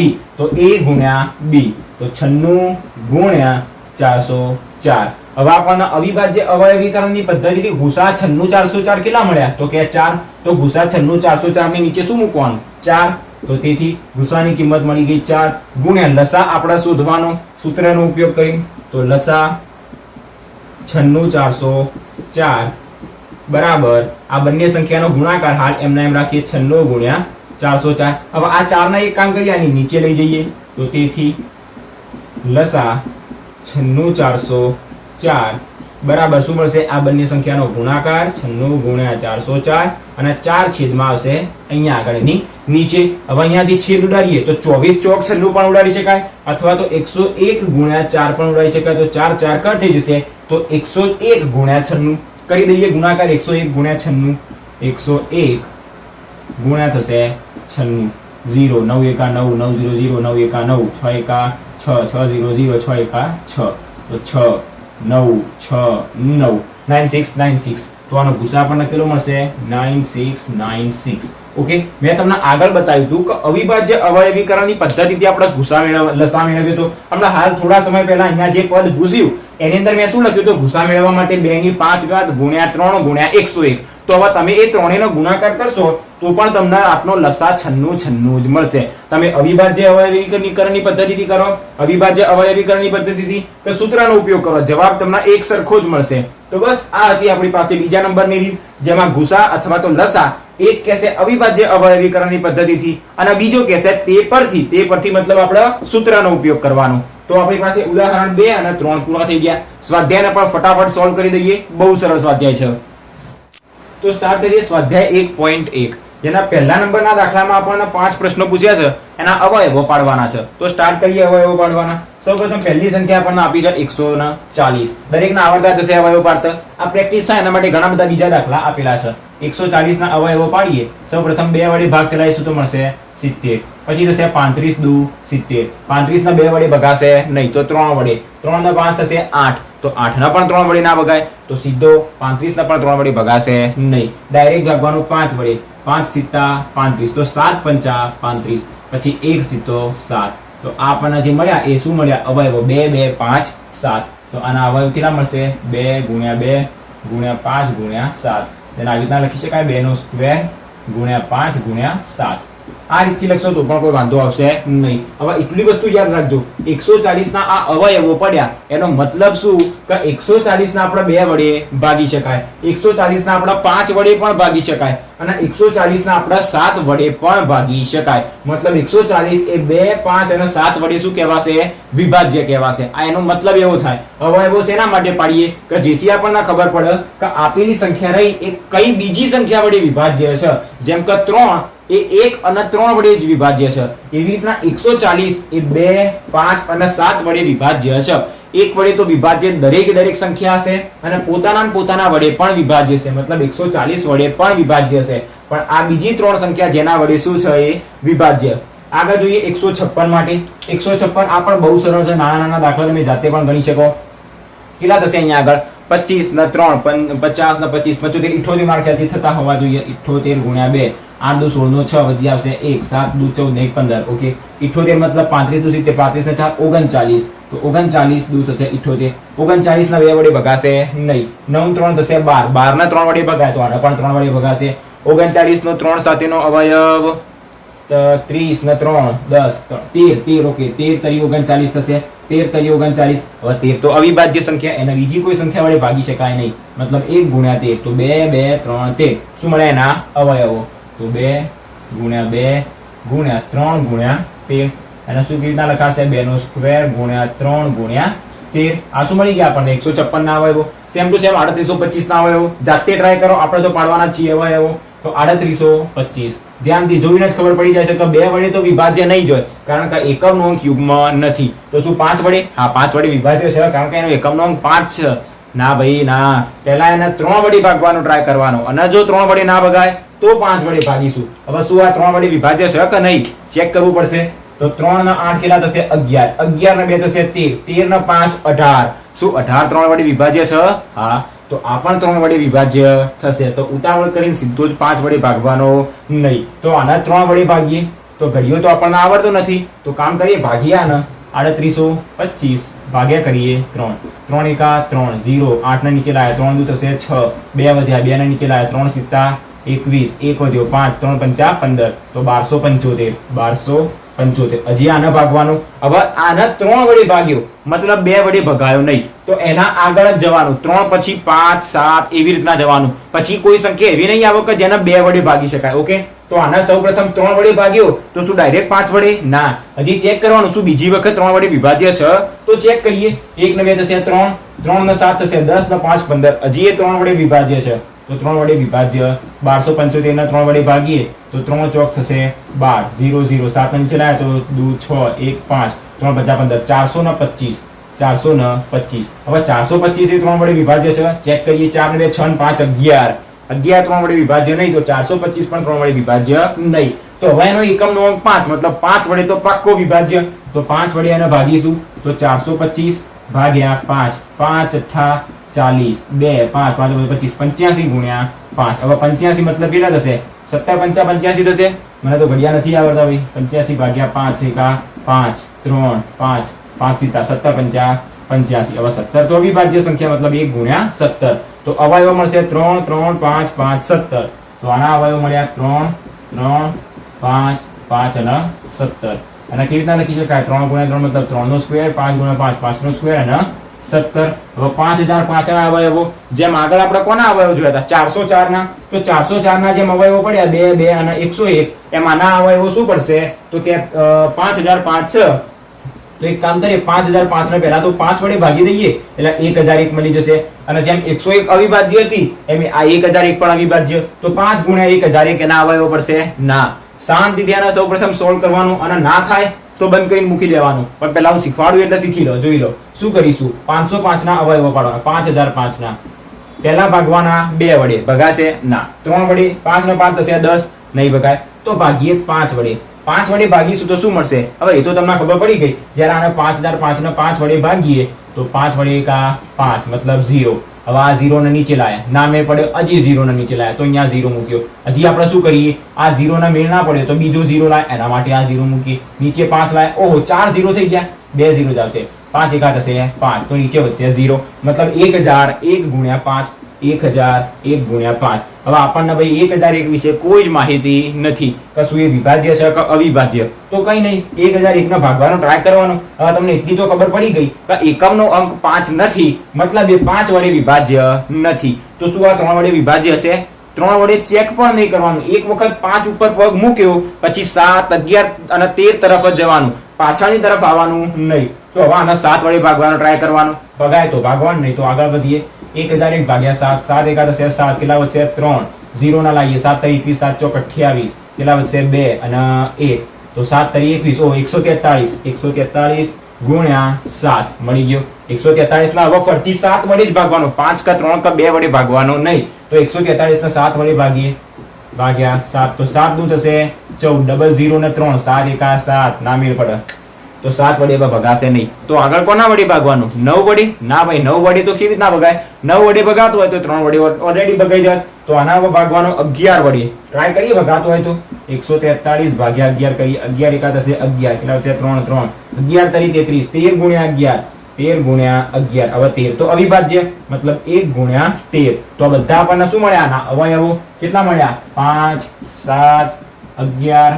અને 13 આપણને મળી ગયા 5005 ના અવયવો એનો મતલબ શું થયો કે 5005 એ 5 વડે પણ વિભાજ્ય, 7 વડે, 11 અને 13 વડે કેવો છે? વિભાજ્ય છે. મતલબ 5005 ને આપણે આ ચારમાંથી કોઈ પણ સંખ્યા વડે તમે ભાગશો ને તો એનો તમને પૂર્ણ જવાબ મળશે. મતલબ આ દરેક સંખ્યા વડે એને ભાગી શકાશે, વિભાજ્ય છે. હવે 74 29 આ છેલ્લો દાખલો છે. આની અંદર 74 29 એ ભૂસી દઈએ. 74 29 ભાગીએ સૌપ્રથમ 2 વડે. એકમનો અંક યુગ્મ નથી તો નહીં ભગાય. 3 વડે 9 2 11 ને 4 15 ને 7 22 નહીં ભગાય. 5 વડે તો દેખાતું જ નથી કારણ કે પાંચડો નથી. હવે 7 વડે આયા, ટ્રાય કરીએ 7 વડે ભાગવાનો આનો. 74 29 ભાગ્યા કરીએ 7 7 એકા 7 0 4 7 નામે પડ્યો તો 0 મૂકીએ, 2 ને નીચે લાવીએ. 7 ચોક 28 7 5 35 7 6 42 0 0 9 ના નીચે લાયા તો 7 એકા 7 2 વધ્યા, પોઈન્ટ મૂકીશું, ના મેળ પડે તો 7 વડે પણ ના ભગાયો. હવે 11 વડે ચાલો ભાગીએ ફટફટ. આના ભાગીએ હવે 11 વડે. 11 87 તો 11 છંગ થશે 66. કેટલા વધશે અહીંયા આગળ? 4 અહીંયા 4 ને 4 8 વધશે. 2 ના નીચે લાવીએ તો 11 સીતા થશે 77. પછી વધશે અહીંયા આગળ 5. 9 ના નીચે લાવીએ, નહીં ભગાય. 13 વડે ભાગવાનો ટ્રાય કરીએ. 74 29 ભાગ્યા 13. જો હવે મને 13 નો ઘડિયો આવડતો નથી તો 13 એકા 13 13 દુ 26 13 ચોક 52 13 પંચા 65. ઓકે, કેટલું યાદ આવી જાય ઘણી વખત તો 65 અને 74 મતલબ 5 ને 4 9 વધશે. અહીંયા આગળ ઉપરથી 2 ને લાવીએ. 13 છંગ 78 13 છંગ 13 સીતા 7 21 91 13 સીતા 91. કેટલા વધશે? 2. 9 ના નીચે લાવીએ તો 13 દુ 26. ખતમ થઈ ગયું. 13 વડે પણ વિભાજ્ય નહીં. હવે આગળ ટ્રાય કરવાનો 15 વડે. ના, 15 ને તો 3 અને 5 વડે ભાગી શકાય. તો આગળ આવશે 17 વડે. તો 17 વડે ભાગીએ. 74 29 ભાગ્યા 17. 17 તરી 51. 17 ચોક કેટલા થશે? 7 ચોક 28 68 થશે. 17 ચોક 68. તો કેટલા વધશે અહીંયા આગળ? 6. 2 ને નીચે લાવીએ. 7 દુ 14 17 તરી 51 થશે. 7 તરી 51. કેટલા વધશે અહીંયા આગળ? 11 વધશે. 11. 9 ના નીચે લાવીએ. હવે 17 નો 119 નો શું કોઈ મેળ ખરી? ઘડિયો તો યાદ નહીં. 17 છંગ 100. એક કામ કરીએ ભાઈ, ગુણાકાર કરી દઉં. 17 ગુણ્યા 5 કેટલા થશે? 85. 17 ગુણ્યા 6 102. 17 ગુણ્યા 7 એ થશે 119. 17 સીતા થશે 119. ભાઈ ક્યાંકથી તો આપણને કોઈ જવાબ મળ્યો. ભાઈ મને 17 નો ઘડિયો આવડતો નથી, પણ જો કોઈ કહે કે આ બંનેનો ગુણાકાર કરો તો ફટાક દઈને હું આનો આ જવાબ લાવી દઉં. તો 68 37 શું મળશે? એનો એક અવયવ. તો આનો અવયવ મળશે 17 વડે અને 68 37. હવે ભાગવાના 68 37 કોના વડે? ફરીથી 5 7 11 13 વડે ના, 17 વડે આવ્યો તો સીધો જ 17 વડે, અને 17 વડે ના ભગાય તો પછી 19 23 પછી 29 31 એના વડે ટ્રાય કરવાનું. હવે આના ભાગ્ય 17 વડે તો 68 37 ભાગ્યા 17 કરીએ. તમે પણ જાતે ટ્રાય કરો. 68 કેટલા આયા? 37 ભાગ્યા આવશે 17. તો એનો જવાબ આપણને પોઈન્ટમાં મળે છે. મતલબ એ 17 વડે વિભાજ્ય નથી. ઓકે, તો તમારો અને મારો વિડીયોમાં ટાઈમ ના બગડે એના માટે ડાયરેક્ટલી એને સોલ્વ કરી દઉં. હવે દરેકની અંદર જેમ આ બધા ભાગાકાર કર્યા એમ તમારા જાતે પણ ભાગાકાર કરવાના છે. એક્ઝામમાં તો હું આવી રીતના ભાગાકાર કરવા નહીં આવવાનું, એ તમારે જાતે કરવાના છે. તો જાતે જેટલી પ્રેક્ટિસ કરશો એટલું જ સારું રહેશે. 17 પછી આવશે 19. તો 19 નો ઘડિયો પણ તમે જાતે બોલો. 68 37 ભાગ્યા 19. તો આપણને જવાબ મળ્યો કેટલો હતો? 68 37 ભાગ્યા 19. એ પણ આપણને પોઈન્ટમાં મળ્યો. મતલબ આ પણ એના વડે વિભાજ્ય નથી. 68 37. તો હવે શું કરીએ? હવે વારો આવશે કોનું? તો કે 23 નું. તો શું 68 37 23 વડે વિભાજ્ય? 68 37 ભાગ્યા કરીએ 23. તો આનો પણ આપણને જવાબ પોઈન્ટ ની અંદર મળે છે. તો શું આપણી પાસે આ જવાબ જ ખોટો છે? ફરી એક વખત ચેક કરીએ. 74 29 ના આપણે ભાગીએ કોના વડે? 17 વડે. તો આપણને જવાબ મળશે 400. અચ્છા, અહીંયા તો 437 મળે છે. 437. આપણે જવાબ લખવામાં ભૂલ કરી હતી. ફરી એક વખત કરીએ. 74 29 ભાગ્યા કરીએ 17. 17 તરી 51. 17 ચોક થશે 68. અહીંયા વધ્યા હતા કેટલા? 6. 2 ના નીચે લાયા. 17 છંગ 102 ના. 17 તરી 51. કેટલા વધ્યા હતા અહીંયા આગળ? 11. 9 ના નીચે લઈએ તો 17 સીતા આપણે કર્યા હતા 119. તો હા, અહીંયા આપણી પાસે વધશે 423. ભાઈ આ ભૂલ હતી. તો 437 ના હવે ભાગવાના. 437 ના. આ 68 37 આપણે ક્યાંથી લાયા હતા? 68 37 ક્યાંથી આવી ગયા હતા? ઓકે, હવે 437 ના ભાગવાના 17 વડે. તો ચેક કરી જોઈએ જો ભગાતા હોય તો. પણ 437 ના 437 તમે ભાગાકાર કરો, કેલ્ક્યુલેટર નહીં લેવાનું, અને 17 વડે ભાગીશું તો આપણને પોઈન્ટમાં જવાબ મળે. તો એક કામ કરીએ, હવે એના 19 વડે ભાગીએ. તો 437 ના આપણે ભાગીએ 19 વડે 23 જવાબ મળ્યો ભાઈ. વાહ વાહ, ભગાઈ ગયો. કોઈક ના વડે તો ભગાઈ ગયો. 19 વડે ભાગીશું તો આપણને જવાબ મળશે 23. હવે 23 પણ કેવી સંખ્યા છે? અવિભાજ્ય. આપણે 19 પછી 23 વડે જ ભાગવાના હતા, તો 1 ગુણ્યા 23 આપણને શું મળશે? 23 મળશે. 1 ગુણ્યા 23. તો આના અવયવો કયા મળ્યા? 17, 19 અને 23. હવે આવી મોટી મોટી સંખ્યાઓ હોય એટલે પથારી ફરી જવાની. એક્ઝામમાં આવો પૂછાશે નહીં એટલે કોઈ ચિંતા કરવાની નહીં. ઓકે, કોઈ ચિંતા નહીં કરવાની. પૂછશે તો 140, એ પણ નહીં પૂછે. આ તો ખાલી આપણને અવયવો પાડવા માટેની પ્રેક્ટિસ આપેલી છે. તો બસ દાખલા નંબર 1 ની અંદર 5 પ્રશ્નોના અવયવો પાડવાના હતા, પાડી દીધા. ઓકે, આવા દાખલાની વધારે પ્રેક્ટિસ કરજો, જેથી જ્યારે ગુસા અને લસા શોધવાનો આવે તો એની અંદર અવયવો પાડવામાં તકલીફ ના પડે. આપણે જોઈએ આગળનો દાખલો, દાખલા નંબર 2. દાખલા નંબર 2 જોઈએ. એની અંદર આપણને શું આપ્યું છે? 3 સંખ્યાઓ આપી છે, 3 પ્રશ્નો, અને કહેવામાં આવ્યું છે કે એનો ગુસા અને લસા શોધો.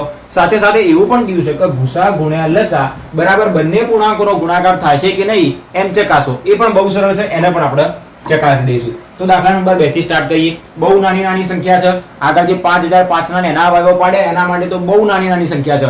ફટાફટ આપણે એના અવયવો પાડી દઈએ. પહેલા 26 અને 51. 26 ના અવયવો કેવી રીતના પડશે? 2 વડે ભગાશે તો કે 13 દુ મળશે 26, 13 દુ 26. 13 માં કશું નહીં મળે તો 1 અને 13. 51 ના અવયવ પાડીએ. 51 2 વડે વિભાજ્ય નહીં.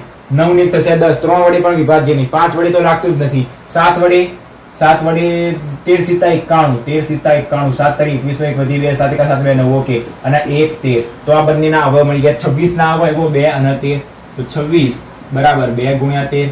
પછી 91 બરાબર શું મળ્યા? 13 સીતા મતલબ 7 ગુણ્યા 13. આના માટે ગુસા અને લસા શોધવાનું. તો શોધીએ ગુસા. 26 91 બરાબર શું મળશે? એવી સંખ્યા કે જે બંનેમાં હાજર હોય. અહીંયા પણ 13, અહીંયા પણ 13. તો એ આપણો ગુસા. લસા 26 91. લસા મતલબ શું? બધી સંખ્યાનો ગુણાકાર. 2 13 7. તો 2 ગુણ્યા 13 ગુણ્યા 7. શા માટે આ 13 ને બીજી વાર ના લીધો? ભાઈ એક વખત આવી ગયો એટલે બીજી વાર લેવાનો નહીં. તો બરાબર 7 દુ થશે 14 અને 14 ગુણ્યા 13. શું જવાબ મળશે? કરી દઈએ ગુણાકાર ફટફટ. 14 ગુણ્યા 13 0 14. 4 તરી વાર નો બગડો, વધી 1, 3 એકા 3 ને 1 4. તો 2 8 1 182 મળશે.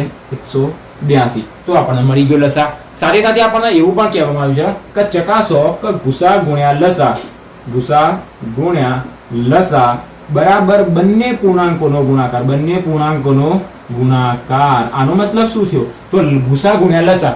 ગુસા કેટલો મળ્યો? તો કે 13 ગુણ્યા લસા કેટલો મળ્યો આપણને? 182. બરાબર બંને પૂર્ણાંકો કયા? તો કે 26 અને 91. એનો ગુણાકાર. તો 26 ગુણ્યા 91.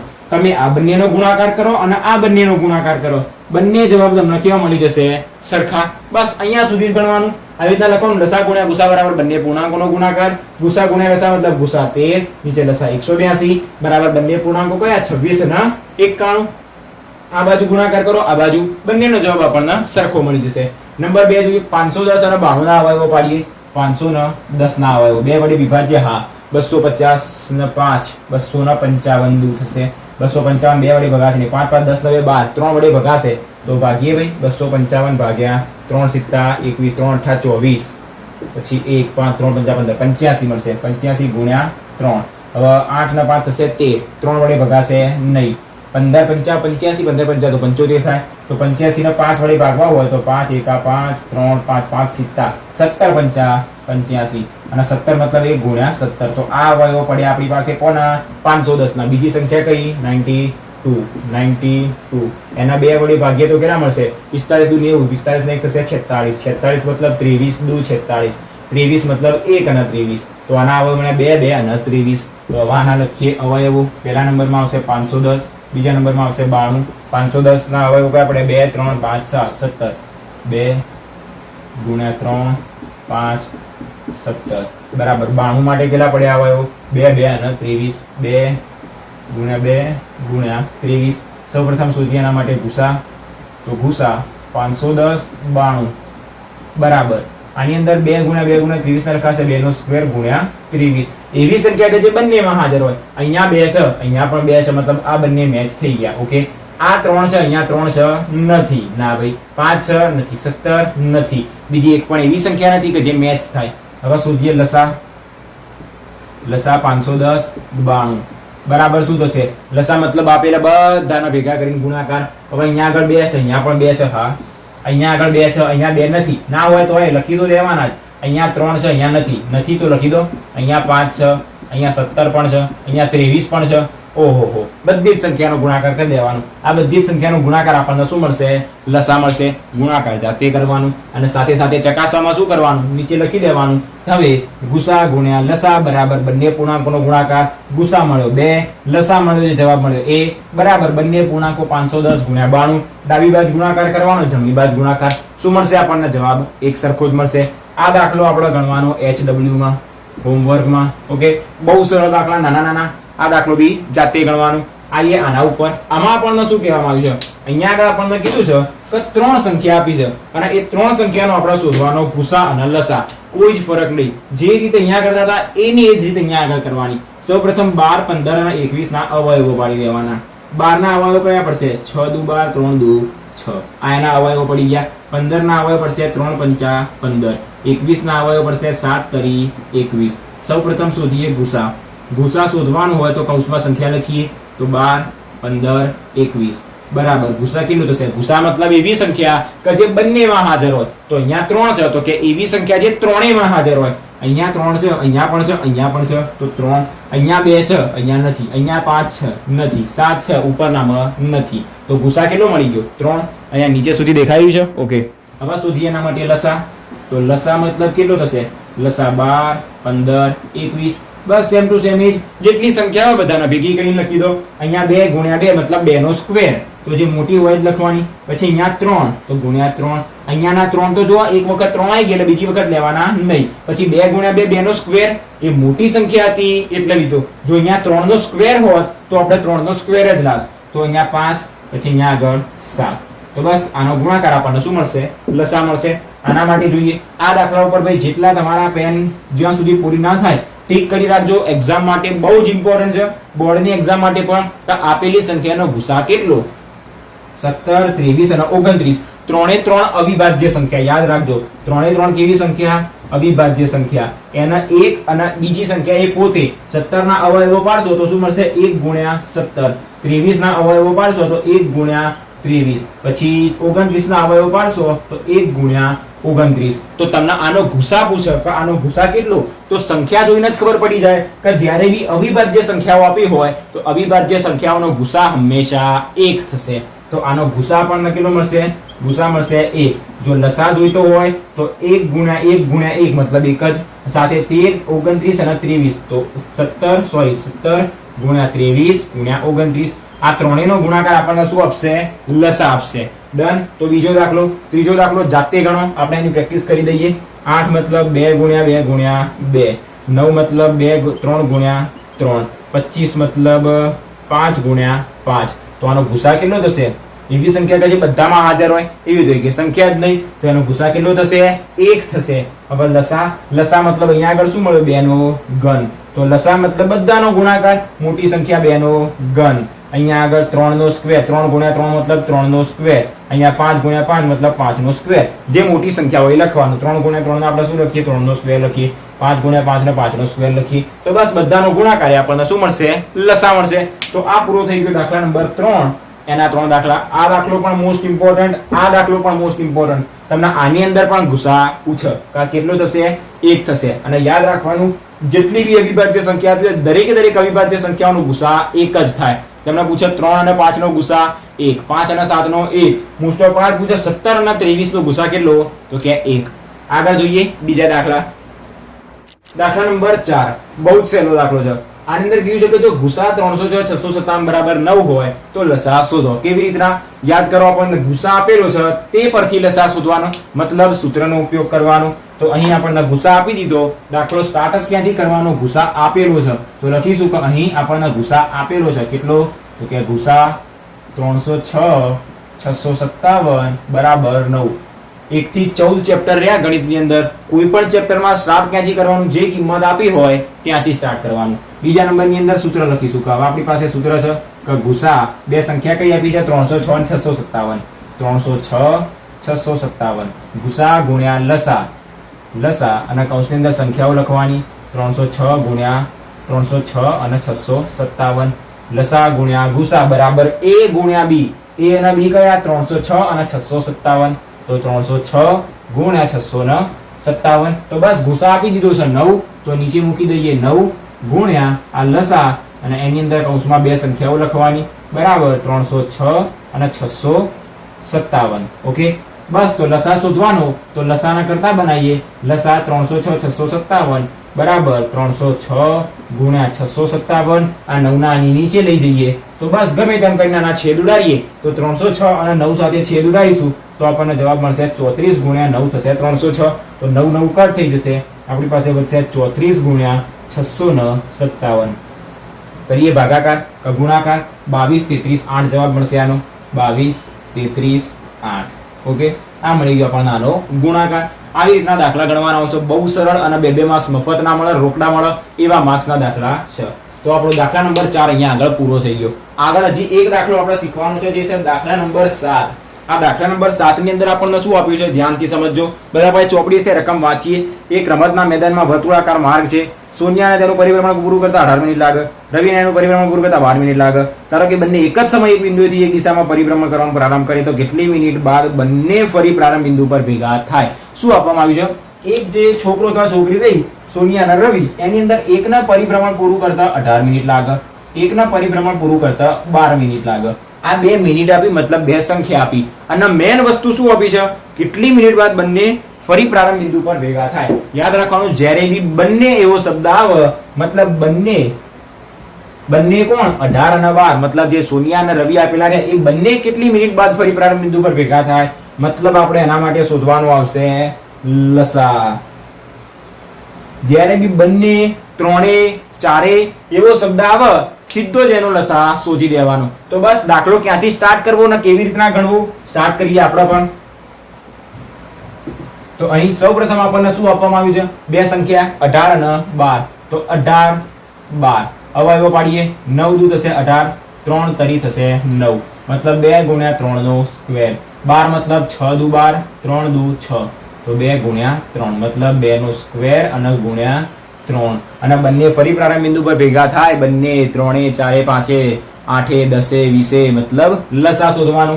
તો હવે સીધું જ લખીએ કે લસા, પછી બે સંખ્યાઓ કઈ? 18 12 બરાબર કેટલું મળશે? એવી સંખ્યા જે બંનેમાં હાજર હોય. અહીંયા 2, અહીંયા 2 નો સ્ક્વેર બંનેમાં હાજર હોય. લસા મતલબ બધાનો ગુણાકાર, તો 2 અને 2 નો સ્ક્વેર મોટી ગઈ તો કે 2 નો સ્ક્વેર, કારણ કે 2 ના સ્ક્વેર ની અંદર 2 આવી જાય એ નાની કહેવાય. 3 નો સ્ક્વેર અને 3 મોટી ગઈ તો કે 3 નો સ્ક્વેર.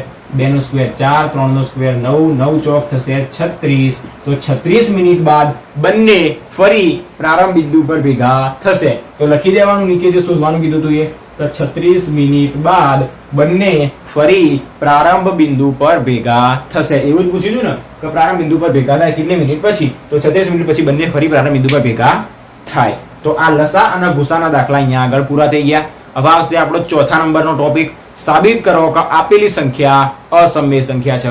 બે પ્રકારની રીત આવશે એની અંદર.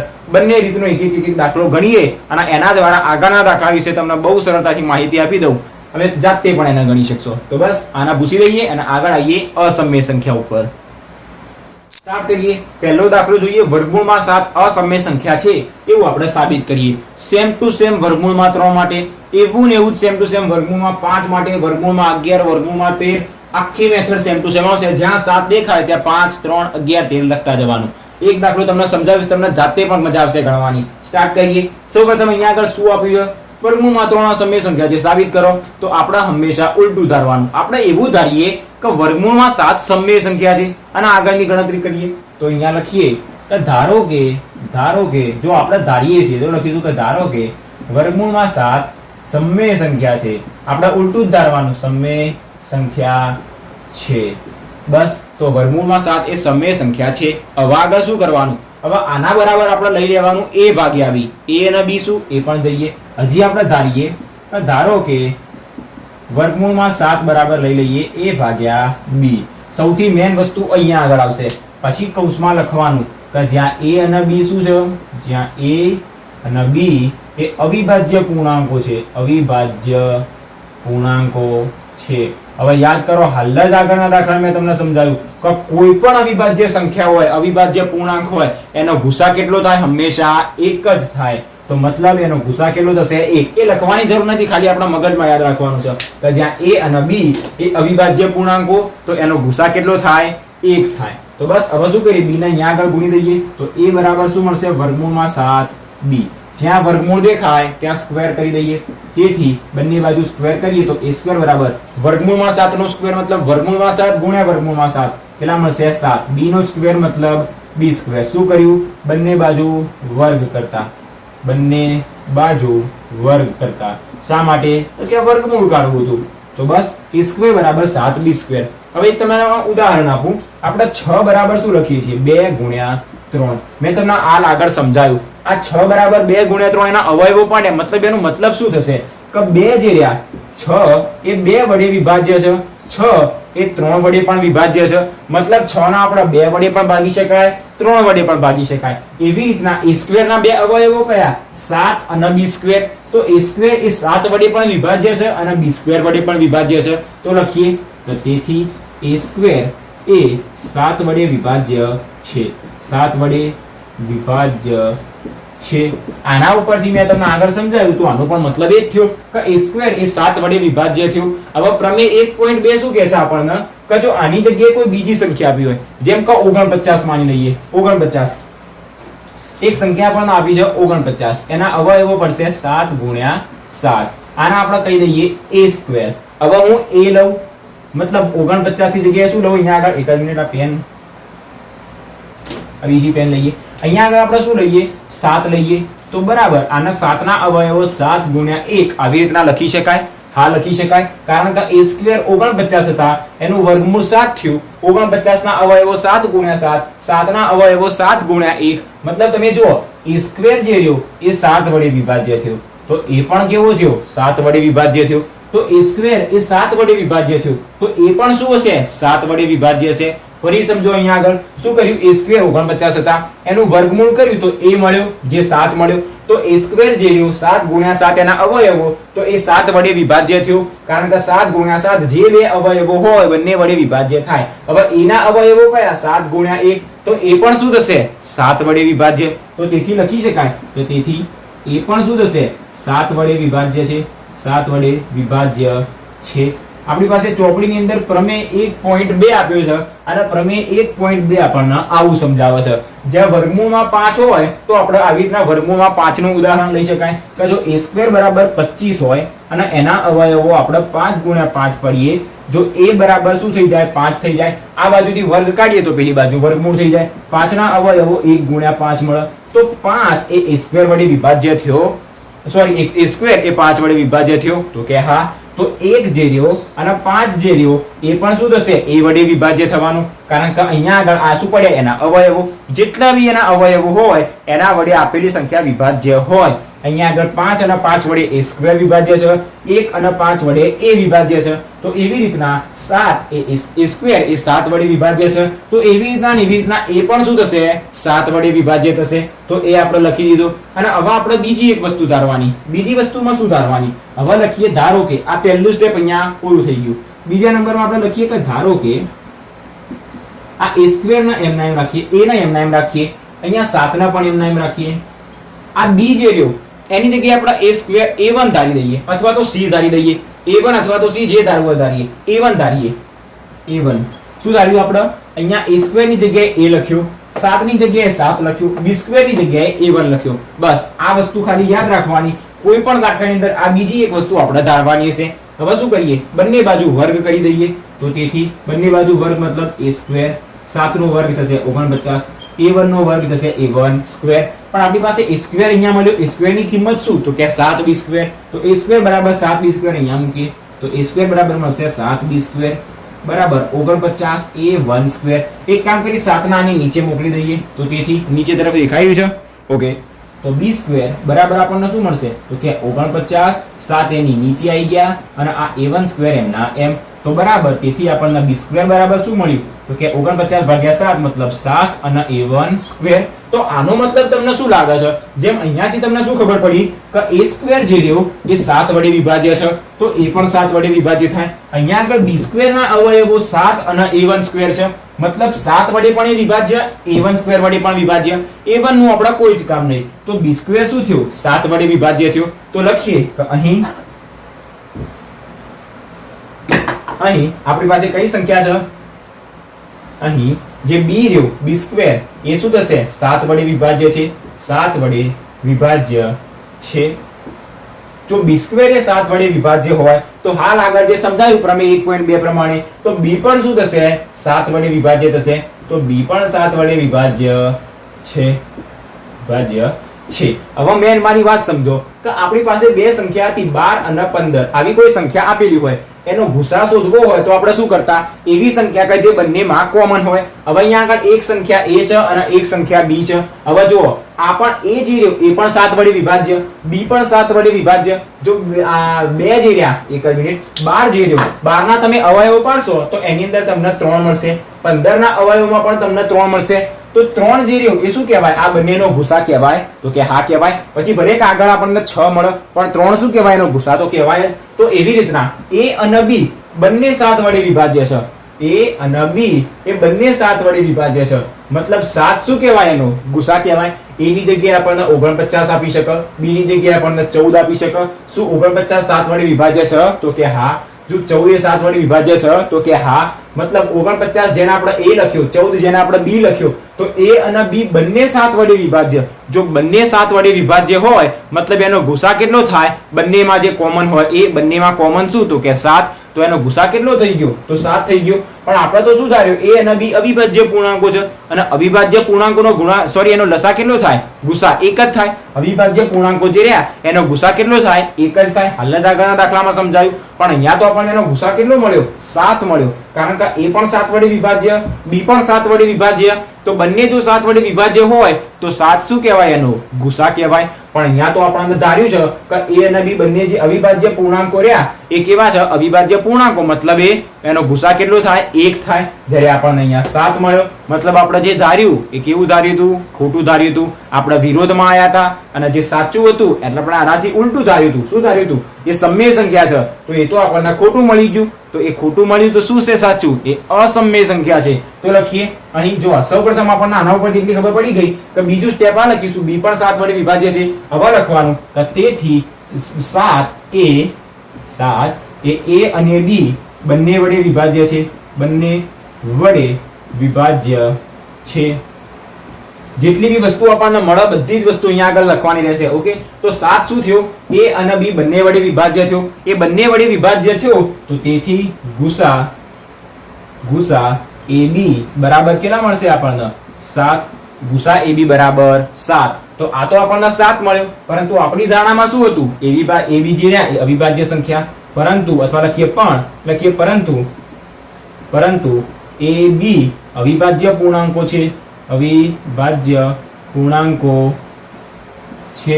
હવે જો એનો ગુસા 7 હોય, અવિભાજ્ય પૂર્ણાંકો હોય, હવે યાદ કરો હાલ જ આગળ કીધું કે કોઈ પણ અવિભાજ્ય પૂર્ણાંક હોય, કોઈ પણ અવિભાજ્ય સંખ્યા હોય એનો ગુસા 1 જ મળે. અહીંયા તો ab જે રહ્યો અવિભાજ્ય પૂર્ણાંક છે, મતલબ એનો ગુસા 1 છે. અહીંયા તો આપણને 7 મળ્યો, મતલબ આપણે જે ધાર્યું હતું એ ખોટું ધાર્યું હતું. તો લખી દઈએ કે તેથી આપણી ધારણા ખોટી છે. કઈ આપણી ધારણા ખોટી છે? આપણી પહેલી લાઈન જુઓ, ખોટી છે. કઈ હતી આપણી પહેલી લાઈન? તો વર્ગમૂળમાં 7 સમમેય સંખ્યા, એ આપણી ધારણા ખોટી પડી. તો વર્ગમૂળમાં 7 અસમમેય સંખ્યા છે, તેથી વર્ગમૂળમાં 7 અસમમેય સંખ્યા છે. તો બસ આપણો દાખલો અહીંયા આગળ પૂરો થઈ ગયો. શું કરવાનું? ફરી એક વખત સ્ટેપ બાય સ્ટેપ દરેક પોઈન્ટ સમજાવું. પહેલા નંબરની અંદર આપણને જે બી સંખ્યા આપી હોય એ ધારી લેવાની કે આ સંખ્યા સમમેય છે. એના બરાબર a ભાગ્યા b લઈ લેવાના. a અને b શું હશે આપણી પાસે? અવિભાજ્ય પૂર્ણાંક કે જેમનો ગુસા 1 થતો હશે. એના પછી બંને બાજુ વર્ગ કરી દેવાનું. જો બંને બાજુ વર્ગ કરીએ તો a સ્ક્વેર 7 અને b સ્ક્વેર શું કહેવાશે? a સ્ક્વેર નો અવયવ, જે મેં તમને અહીંયા ઉપર સમજાવ્યું હતું એવી રીતના. તો જે 7 રહ્યો એ સ્ક્વેર નો અવયવ થાય, તો 7 જે રહ્યો એ નો પણ અવયવ થાય. એ પણ આપણે સમજાવ્યું. ના ખબર પડી હોય તો વિડીયોને રિવાઇઝ કરો, ધ્યાનથી સમજણ પડશે. તો 7 એ સ્ક્વેર વડે વિભાજ્ય, એ સ્ક્વેર એ 7 વડે વિભાજ્ય, તો એ પણ શું થશે 7 વડે વિભાજ્ય થાય. હવે આપણે બીજી એક વસ્તુ ધારી, એ સ્ક્વેર ની જગ્યાએ એ લીધો 7 ના એમના એમ રાખ્યા, બી સ્ક્વેર ની જગ્યાએ આપણે a1 લીધો, તો a બરાબર 7a1 બંને બાજુ સ્ક્વેર કર્યો, a સ્ક્વેર બરાબર આપણે 7b સ્ક્વેર મૂક્યું, તો આપણને એવું મળ્યું કે b સ્ક્વેર બરાબર 7a સ્ક્વેર. મતલબ b સ્ક્વેર જે રહ્યો એ 7 વડે વિભાજ્ય છે, b સ્ક્વેર જે રહ્યો એ 7 વડે વિભાજ્ય છે, b સ્ક્વેર જે રહ્યો એ a1 સ્ક્વેર વડે પણ વિભાજ્ય થાય, કારણ કે આ બે શું કહેવાય b સ્ક્વેર ના અવયવો. પણ આપણે a1 સ્ક્વેર નું કામ નથી, આપણું કામ ખાલી 7 સાથે જ છે. તો b સ્ક્વેર જે રહ્યો એ 7 વડે વિભાજ્ય થાય. તો પ્રમેય 1.2 અનુસાર જે b જે રહ્યો b સ્ક્વેર ની જગ્યાએ જે b રહ્યો એ પણ શું થશે 7 વડે વિભાજ્ય. પેલું ઉદાહરણ દ્વારા તમને સમજાવ્યું, એને રિવાઇઝ કરજો. તો b સ્ક્વેર 7 વડે વિભાજ્ય છે, b પણ 7 વડે વિભાજ્ય છે. હવે આપણી પાસે બે સંખ્યા હતી a અને b, બંને અવિભાજ્ય, અને બંનેનો ગુસા કેટલો થાય 1 થાય, કારણ કે અવિભાજ્ય સંખ્યા. પણ અહીંયા a જે રહ્યો એ પણ 7 વડે વિભાજ્ય, b પણ 7 વડે વિભાજ્ય. બંને સંખ્યા જો 7 વડે વિભાજ્ય હોય તો બંનેનો ગુસા કેટલો થાય 7 થાય. તો આપણે શું ધાર્યું હતું, a અને b તો અવિભાજ્ય પૂર્ણાંક છે, કારણ કે એ સમય છે વર્ગમૂળમાં 7, તો આપણી ધારણા ખોટી નીકળી. પરંતુ a અને b અવિભાજ્ય પૂર્ણાંક છે, જ્યારે આપણને ગુસા 7 મળ્યો. તો આ બંને જે બંને પદ રહ્યા આ જ શું દર્શાવે છે, વિરોધાભાસ દર્શાવે છે. પહેલામાં ગુસા 7 મળ્યો, બીજામાં અવિભાજ્ય પૂર્ણાંકો દર્શાયા, અને અવિભાજ્ય પૂર્ણાંક હોય તો એનો ગુસા 1 થાય. તો આપણી ધારણા ખોટી, વર્ગમૂળમાં 7 અસમય સંખ્યા. બીજો કોઈ પણ દાખલો આવે વર્ગમૂળમાં 3 માટે, વર્ગમૂળમાં 5 માટે કે વર્ગમૂળમાં 11 માટે, એકની એક સેમ ટુ સેમ મેથડનો ઉપયોગ કરવાનો છે.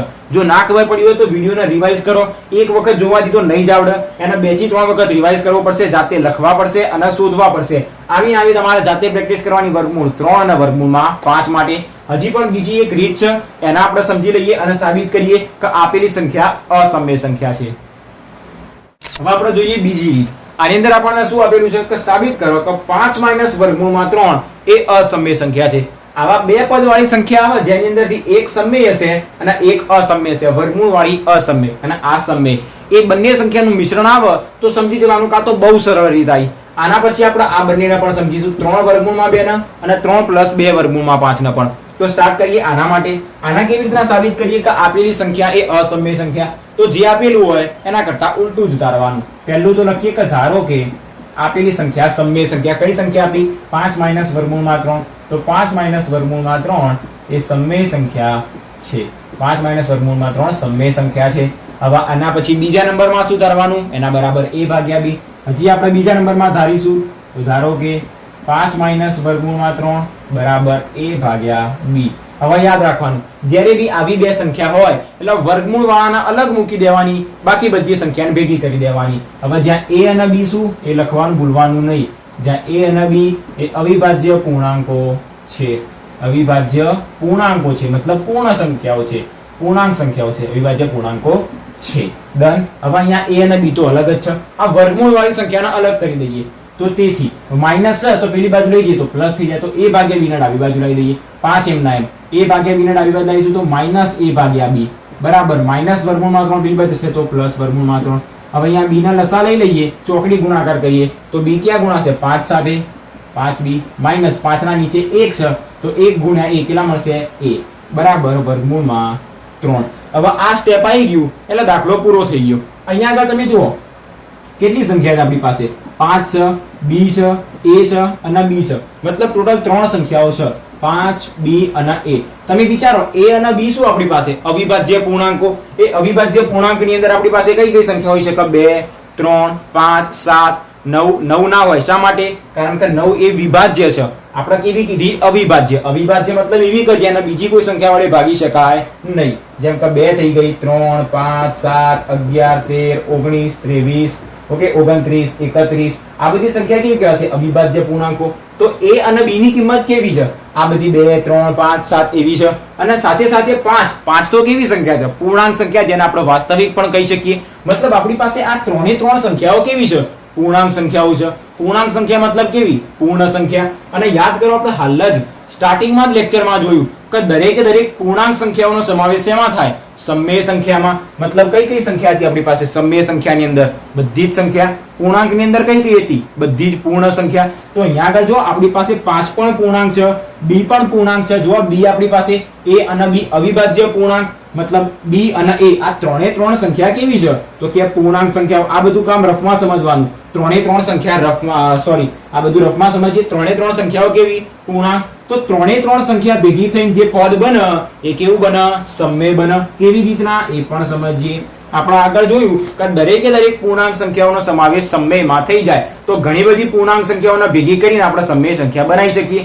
જેમ કે આ પૂર્ણાંક સંખ્યાઓને ભેગી કરીએ તો આપણને સમમેય સંખ્યા મળી જાય. તો 5b અને a, 5b અને a એ ત્રણે ત્રણ સંખ્યા કેવી છે? પૂર્ણાંક. તો બધી જ પૂર્ણાંક સંખ્યાને ભેગી કરીને જે પદ બનાવ્યું એ પદ કેવું બને? પૂર્ણાંક જ બને. જેને આપણે સમમેય પણ કહી શકાય, કારણ કે પૂર્ણાંક એ સમમેયમાં આવી જાય. તો આખું જે આ પદ બન્યું 5b અને a નો સમાવેશ કરીને એ કેવું બન્યું? સમમેય બન્યું. તો અહીંયા લખી શકાય કે તેથી અહીં આપણી પાસે જે પદ રહ્યું અહીં 5a અને b, 5a અને b આ ત્રણેય સંખ્યાઓ કેવી છે? ત્રણેય સંખ્યાઓ પૂર્ણાંક છે. ત્રણેય સંખ્યાઓ કેવી છે? પૂર્ણાંક છે.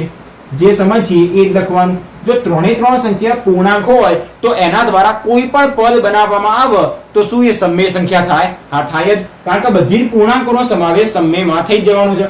આનું તમે પદ બનાવશો તો એ પૂર્ણાંક બનશે, પણ પૂર્ણાંક તો સમમેયમાં આવી જ જશે. તો તેથી આપણી પાસે જે આ પદ બન્યું 5b - a ભાગ્યા b એ કેવું બનશે? સમમેય સંખ્યા થાય. એ સમમેય સંખ્યા છે. હવે વચ્ચે શું આપણી પાસે? બરાબર. અને અહીંયા શું આપણી પાસે? વર્ગમૂળમાં 3. આગળ આપણે સાબિત કર્યું વર્ગમૂળમાં 3 અસમય, વર્ગમૂળમાં 7 અસમય, વર્ગમૂળમાં 5, વર્ગમૂળમાં 2 આ બધી સંખ્યા કેવી? તો કે અસમય સાબિત કરી. તો આ અસમય હોય અને આ સમય હોય તો શું વચ્ચેના બંનેના વચ્ચે બરાબર આવે?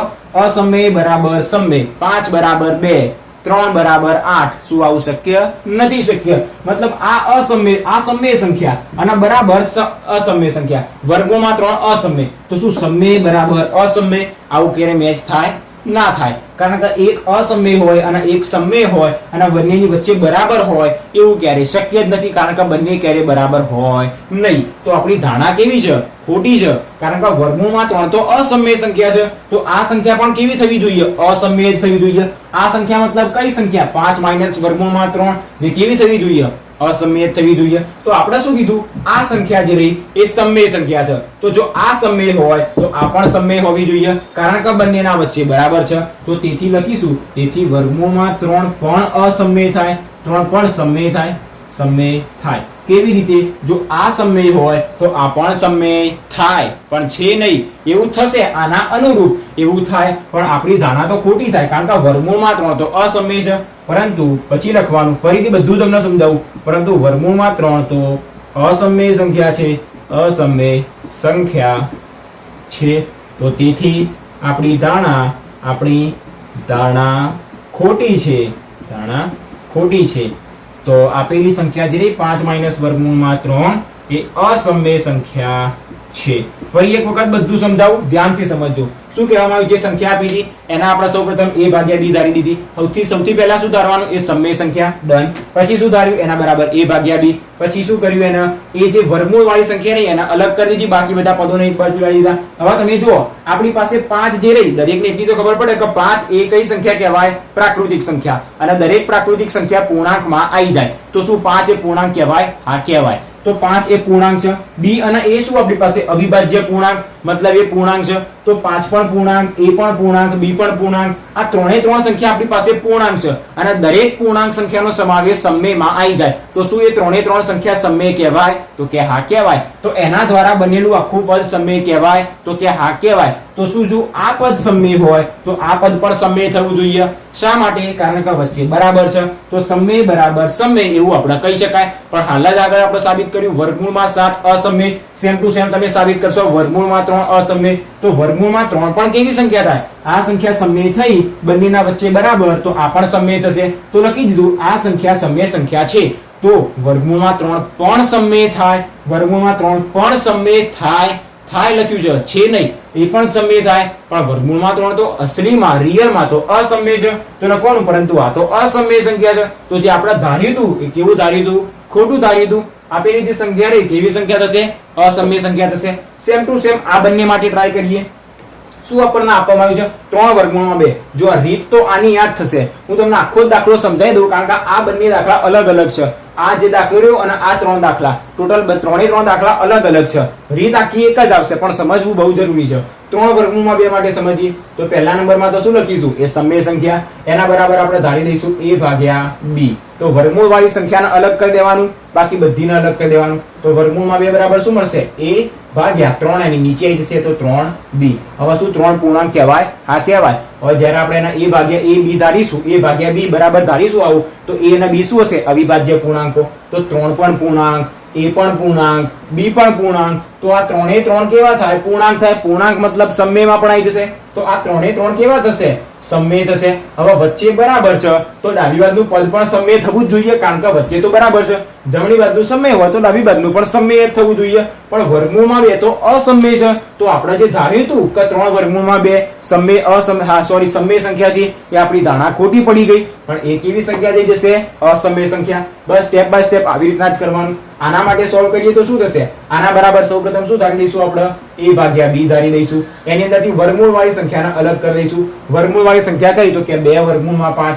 તો 2 વર્ગમૂળમાં 5 અલગ થઈ જશે, પ્લસ 3 આ બાજુ આવી જશે, a ભાગ્યા b માઇનસ 3 થઈ જશે. હવે 2 વર્ગમૂળમાં 5 બરાબર b ના લસા લઈ લઈએ તો a માઇનસ શું થશે? b 3 સાથે ગુણાશે. હજી આ જે 2 રે એના આની નીચે મોકલી દઈએ તો વર્ગમૂળમાં 5 બરાબર શું થઈ જશે? નીચે 2b થઈ જશે. હવે જુઓ a b 3 અને 2, 3 અને 2 તો પૂર્ણાંક સંખ્યા છે, દરેકને ખબર છે. અને જ્યારે આપણે આના બરાબર a ભાગ્યા b ધારીશું ત્યારે પણ આપણે લખીશું એ b અવિભાજ્ય પૂર્ણાંકો. તો a b 2 અને 3 આ ચારે ચાર સંખ્યાઓ કેવી થશે? પૂર્ણાંક સંખ્યા. એના દ્વારા બનતું પદ પણ કેવું થશે? પૂર્ણાંક. હવે જે પૂર્ણાંક હોય એ સમય હોય જ, તો આખું જે પદ બન્યું એ કેવું બનશે? સમય બનશે. જો આ સમય હોય તો આ પણ સમય હોવું જોઈએ, કારણ કે વચ્ચે બરાબર છે. તો લખીશું કે અહીં a 3b ભાગ્યા 2b એ સમય સંખ્યા છે. તો તેથી વર્ગમૂળમાં 5 પણ કેવી થાય? સમય, કારણ કે વચ્ચે બરાબર છે. પણ રિયલમાં વર્ગમૂળમાં 5 અસમય સંખ્યા છે. હવે જો આ અસમય સંખ્યા હોય તો આ તો સમય હોય જ નહીં, કારણ કે વચ્ચે બરાબર. તો આપણી ધારણા ખોટી. આ જે સંખ્યા રહી કેવી સંખ્યા બનશે? અસમય સંખ્યા. તો 3 + 2 વર્ગમૂળમાં 5, 3 વર્ગમૂળમાં 2 અને 5 - વર્ગમૂળમાં 3 કેવી સંખ્યા બનશે? અસમય સંખ્યા બનશે. તો બસ બધા જ દાખલા આપણને આ રીતથી આપેલા છે, એના બહુ સરળતાથી આપણે ગણી શકાશે. સ્વાધ્યાયની અંદર પણ આપણને 3 પ્રશ્નો પૂછેલા છે, ત્રીજા પ્રશ્નમાં 3 પ્રશ્નો પૂછ્યા છે. તો ટોટલ સ્વાધ્યાયમાં 5 દાખલા છે. ઉદાહરણની અંદર તમને વર્ગમૂળમાં 2 પૂછે, વર્ગમૂળમાં 3 પૂછે, વર્ગમૂળ 5, વર્ગમૂળ 7, વર્ગમૂળ 11, કોઈ પણ અવિભાજ્ય સંખ્યાનું તમને વર્ગમૂળ પૂછો અને તમને કે સાબિત કરો કે આ કેવી સંખ્યા છે? અસમય સંખ્યા, તો એને સાબિત કરતા આવડી જવી જોઈએ. બે જ રીત. પહેલી રીતમાં માત્ર ને માત્ર એક સંખ્યા છે, જેમ કે વર્ગમૂળમાં 2, 3, 5, 7, 11 એવી. બીજા નંબરમાં આવી 2 સંખ્યાઓ આપેલી છે અને 2 સંખ્યા આપેલી હોય તો બહુ સરળ રીત છે, જે અહીંયા આગળ આપણે ગણી લીધી. તો આજના વિડીયોની અંદર આપણે ચેપ્ટર નંબર 1 વાસ્તવિક સંખ્યાના આખું જ રિવાઇઝ કરી દીધું. તમને બધું જ બેઝિક થી લઈને એન્ડ સુધી ક્લિયર કટ સમજાવી દીધું. સૌપ્રથમ આપણે શું શીખ્યા? ચેપ્ટરની અંદર કેટલીક સંખ્યાઓ વિશે માહિતી મેળવી. સંખ્યાઓ વિશે માહિતી એના માટે જ મેળવી જેથી આની અંદર આપણને આઈડિયા આવે કે પ્રાકૃતિક એ પૂર્ણાંકમાં આવી જાય, પૂર્ણાંક એ સમયમાં આવી જાય, સમય એ વાસ્તવિકમાં આવી જાય. આના વિશે ખ્યાલ હોવો બહુ જ જરૂરી છે. તમે 11મા ધોરણની અંદર જ્યારે પહેલું ચેપ્ટર ભણશો ગણ, એની અંદર પણ તમને આ બધી સંખ્યાઓ વિશે માહિતી મેળવવાની જ આવશે. અત્યારે યાદ હશે તો 11મા ધોરણની અંદર કોઈ તકલીફ નહીં પડે. તો બસ સૌપ્રથમ આપણે સંખ્યાઓ વિશે જોયું. બીજા નંબરની અંદર આપણે શીખ્યા અવયવો પાડતા. ત્રીજા નંબરમાં જોયું ગુસા અને લસા શોધતા અવિભાજ્ય અવયવીકરણની પદ્ધતિથી. અને સાથે સાથે શીખ્યા જો ગુસા આપ્યો હોય તો લસા કેવી રીતના શોધવો, લસા આપ્યો હોય તો ગુસા કેવી રીતના શોધવો, સૂત્રનો ઉપયોગ કરી. અને ચોથા નંબરની અંદર આપણે શીખ્યા કોઈ બી સંખ્યા આપેલી અસમય સંખ્યા છે એવું સાબિત કરવાનું કે તો એને કેવી રીતના સાબિત કરવી. તો બસ આજના વિડીયોની અંદર આપણે અહીંયા સુધી રાખીએ. ચેપ્ટર નંબર 1 વાસ્તવિક સંખ્યા. આશા રાખું છું કે તમને ચેપ્ટરની અંદર દરેક પ્રશ્નોમાં, દરેક દાખલામાં અને બધા જ ટોપિકમાં ખબર પડી ગઈ હશે. જો તમને આજના વિડીયોની અંદર ક્યાંય પણ કોઈ પણ જગ્યાએ ડાઉટ હોય, કોઈ પ્રશ્ન હોય તો બિંદાસ કમેન્ટ બોક્સમાં પૂછી લેજો. એનો તમને તરત જ જવાબ મળી જશે, તરત જ તમને એનું સોલ્યુશન મળી જશે. મળીએ નેક્સ્ટ વિડીયોમાં કોઈ નવા ટોપિક સાથે. તમને કોઈ એવો ટોપિક હોય કે જે ના ફાવતો હોય 10મા ધોરણના ગણિતની અંદર 1 થી 14 ચેપ્ટરમાં કોઈ પણ ટોપિક હોય, કોઈ દાખલો હોય, કોઈ સ્વાધ્યાય હોય, કોઈ ચેપ્ટર હોય અથવા તો કોઈ રીત હોય, કોઈ ટોપિક સાથેની કોઈ રીત હોય જે તમને ના ફાવતી હોય તો એનો નંબર તમારે કમેન્ટ કરી દેવાનો. ચેપ્ટર નંબર 3 ની અંદર આ વસ્તુ નથી ખબર પડતી, ચેપ્ટર નંબર 2 છે, 4 છે, જે તમને ના આવડતું હોય 9મા ધોરણના વિડીયોમાં કમેન્ટ કરો કે 10મા ધોરણના કે 11મા ધોરણના વિડીયોમાં, કોઈ પણ વિડીયોમાં કમેન્ટ કરી દેવાનું કે આ ધોરણમાં આ ચેપ્ટરની અંદર આ જગ્યાએ ડાઉટ છે, એનું તરત જ તમને સોલ્યુશન મળી જશે. આજના વિડીયોની અંદર અહીંયા સુધી રાખીએ. આશા રાખું છું કે તમને બધી વસ્તુ ખબર પડી ગઈ છે. વિડીયોને લાઇક, શેર અને ચેનલને સબસ્ક્રાઇબ કરવાનું ભૂલતા નહીં. ચેનલને સબસ્ક્રાઇબ કર્યા પછી બાજુમાં બેલ આઇકન દેખાતું છે ઘંટડી, એ ઘંટડી ઉપર ક્લિક કરીને ઓલ બટન ઉપર ક્લિક કરી દેજો, જેથી જેટલા બી નવા વિડીયો આવે એની તમને નોટિફિકેશન મળી જાય. હજી તો ઘણા બધા બોર્ડની એક્ઝામ માટેના વિડીયો આવવાના બાકી છે, તો ચેનલને સબસ્ક્રાઇબ કરીને બેલ આઇકન ઉપર ક્લિક કરીને ઓલ બટન ઉપર ક્લિક જરૂરથી કરી દેજો. મળીએ નેક્સ્ટ વિડીયોમાં નવા ટોપિક સાથે. જય શ્રી રામ.